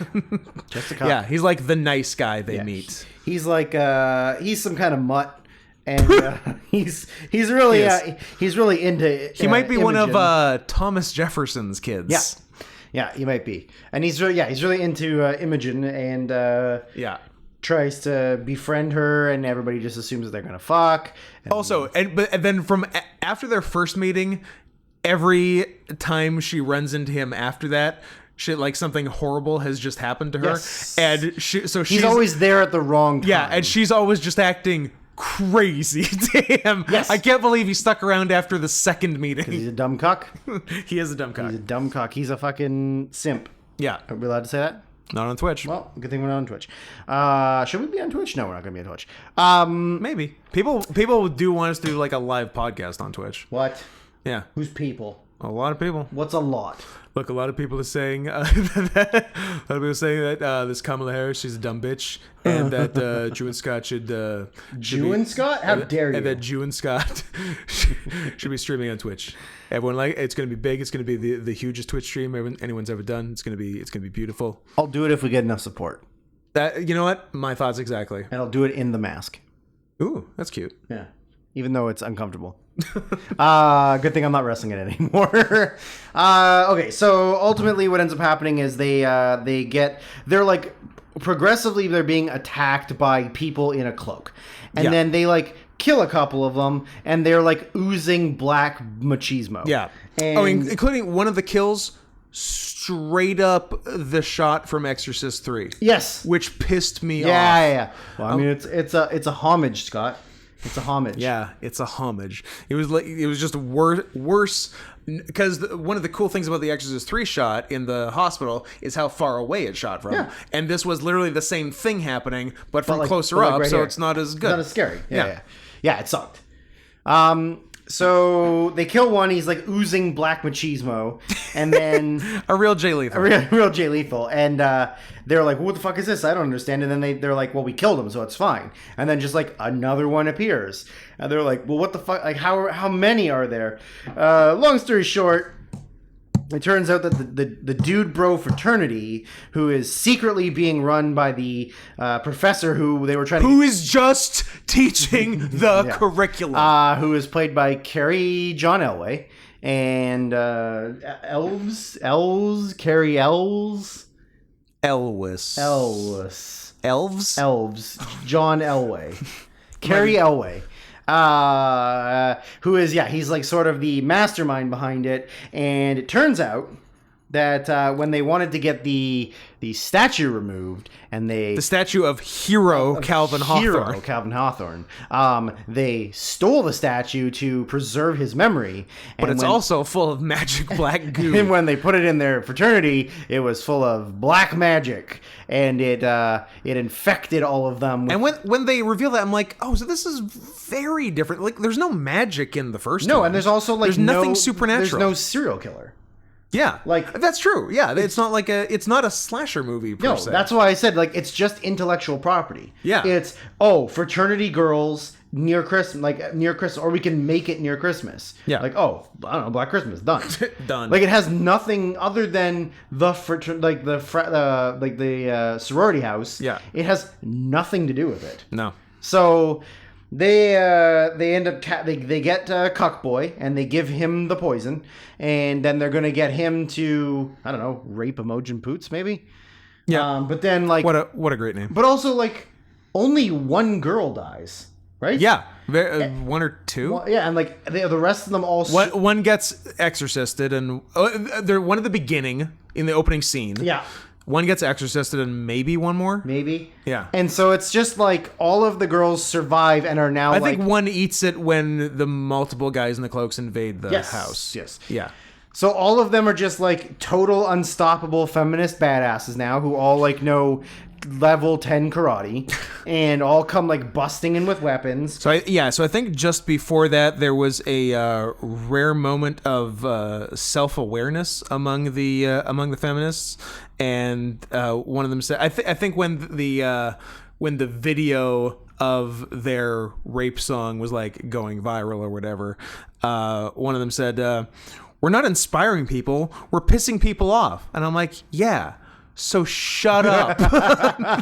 Yeah, no shit. Now stop it. And I don't know how well received my next note will be, but I'll say it. So the difference with this versus the first one is that these girls deserve it. Kinda. Yeah. Kinda. Like, they're not likable at all. And then I wrote, They're the protagonists, and they're the people I hate the most in the movie. and then I wrote, I would join this frat. Cool frat. I'm not a frat guy, but I would join this frat. Yeah, I'd be a frat guy for this. If there was a black magic frat, I'd probably join magic frat? Yeah, I would. it. Yeah. Yeah.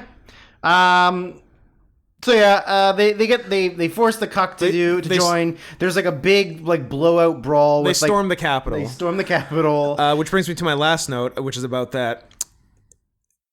These girls wouldn't have won that fight if there were 100 of them and they had guns. that was too even a fight. Yeah. I mean, like, ultimately what? The black goo makes you more like, it's like steroids? I think it's like rape steroids. It like jacks you up. Rape and murder steroids. So you're telling me that a like 5'2" nerdy, unathletic, uncoordinated woman in high jeans who can't find her diva cup with like I don't know a stick, can beat can murder a beefed super up rapist, jock, like super rapist. That doesn't like it.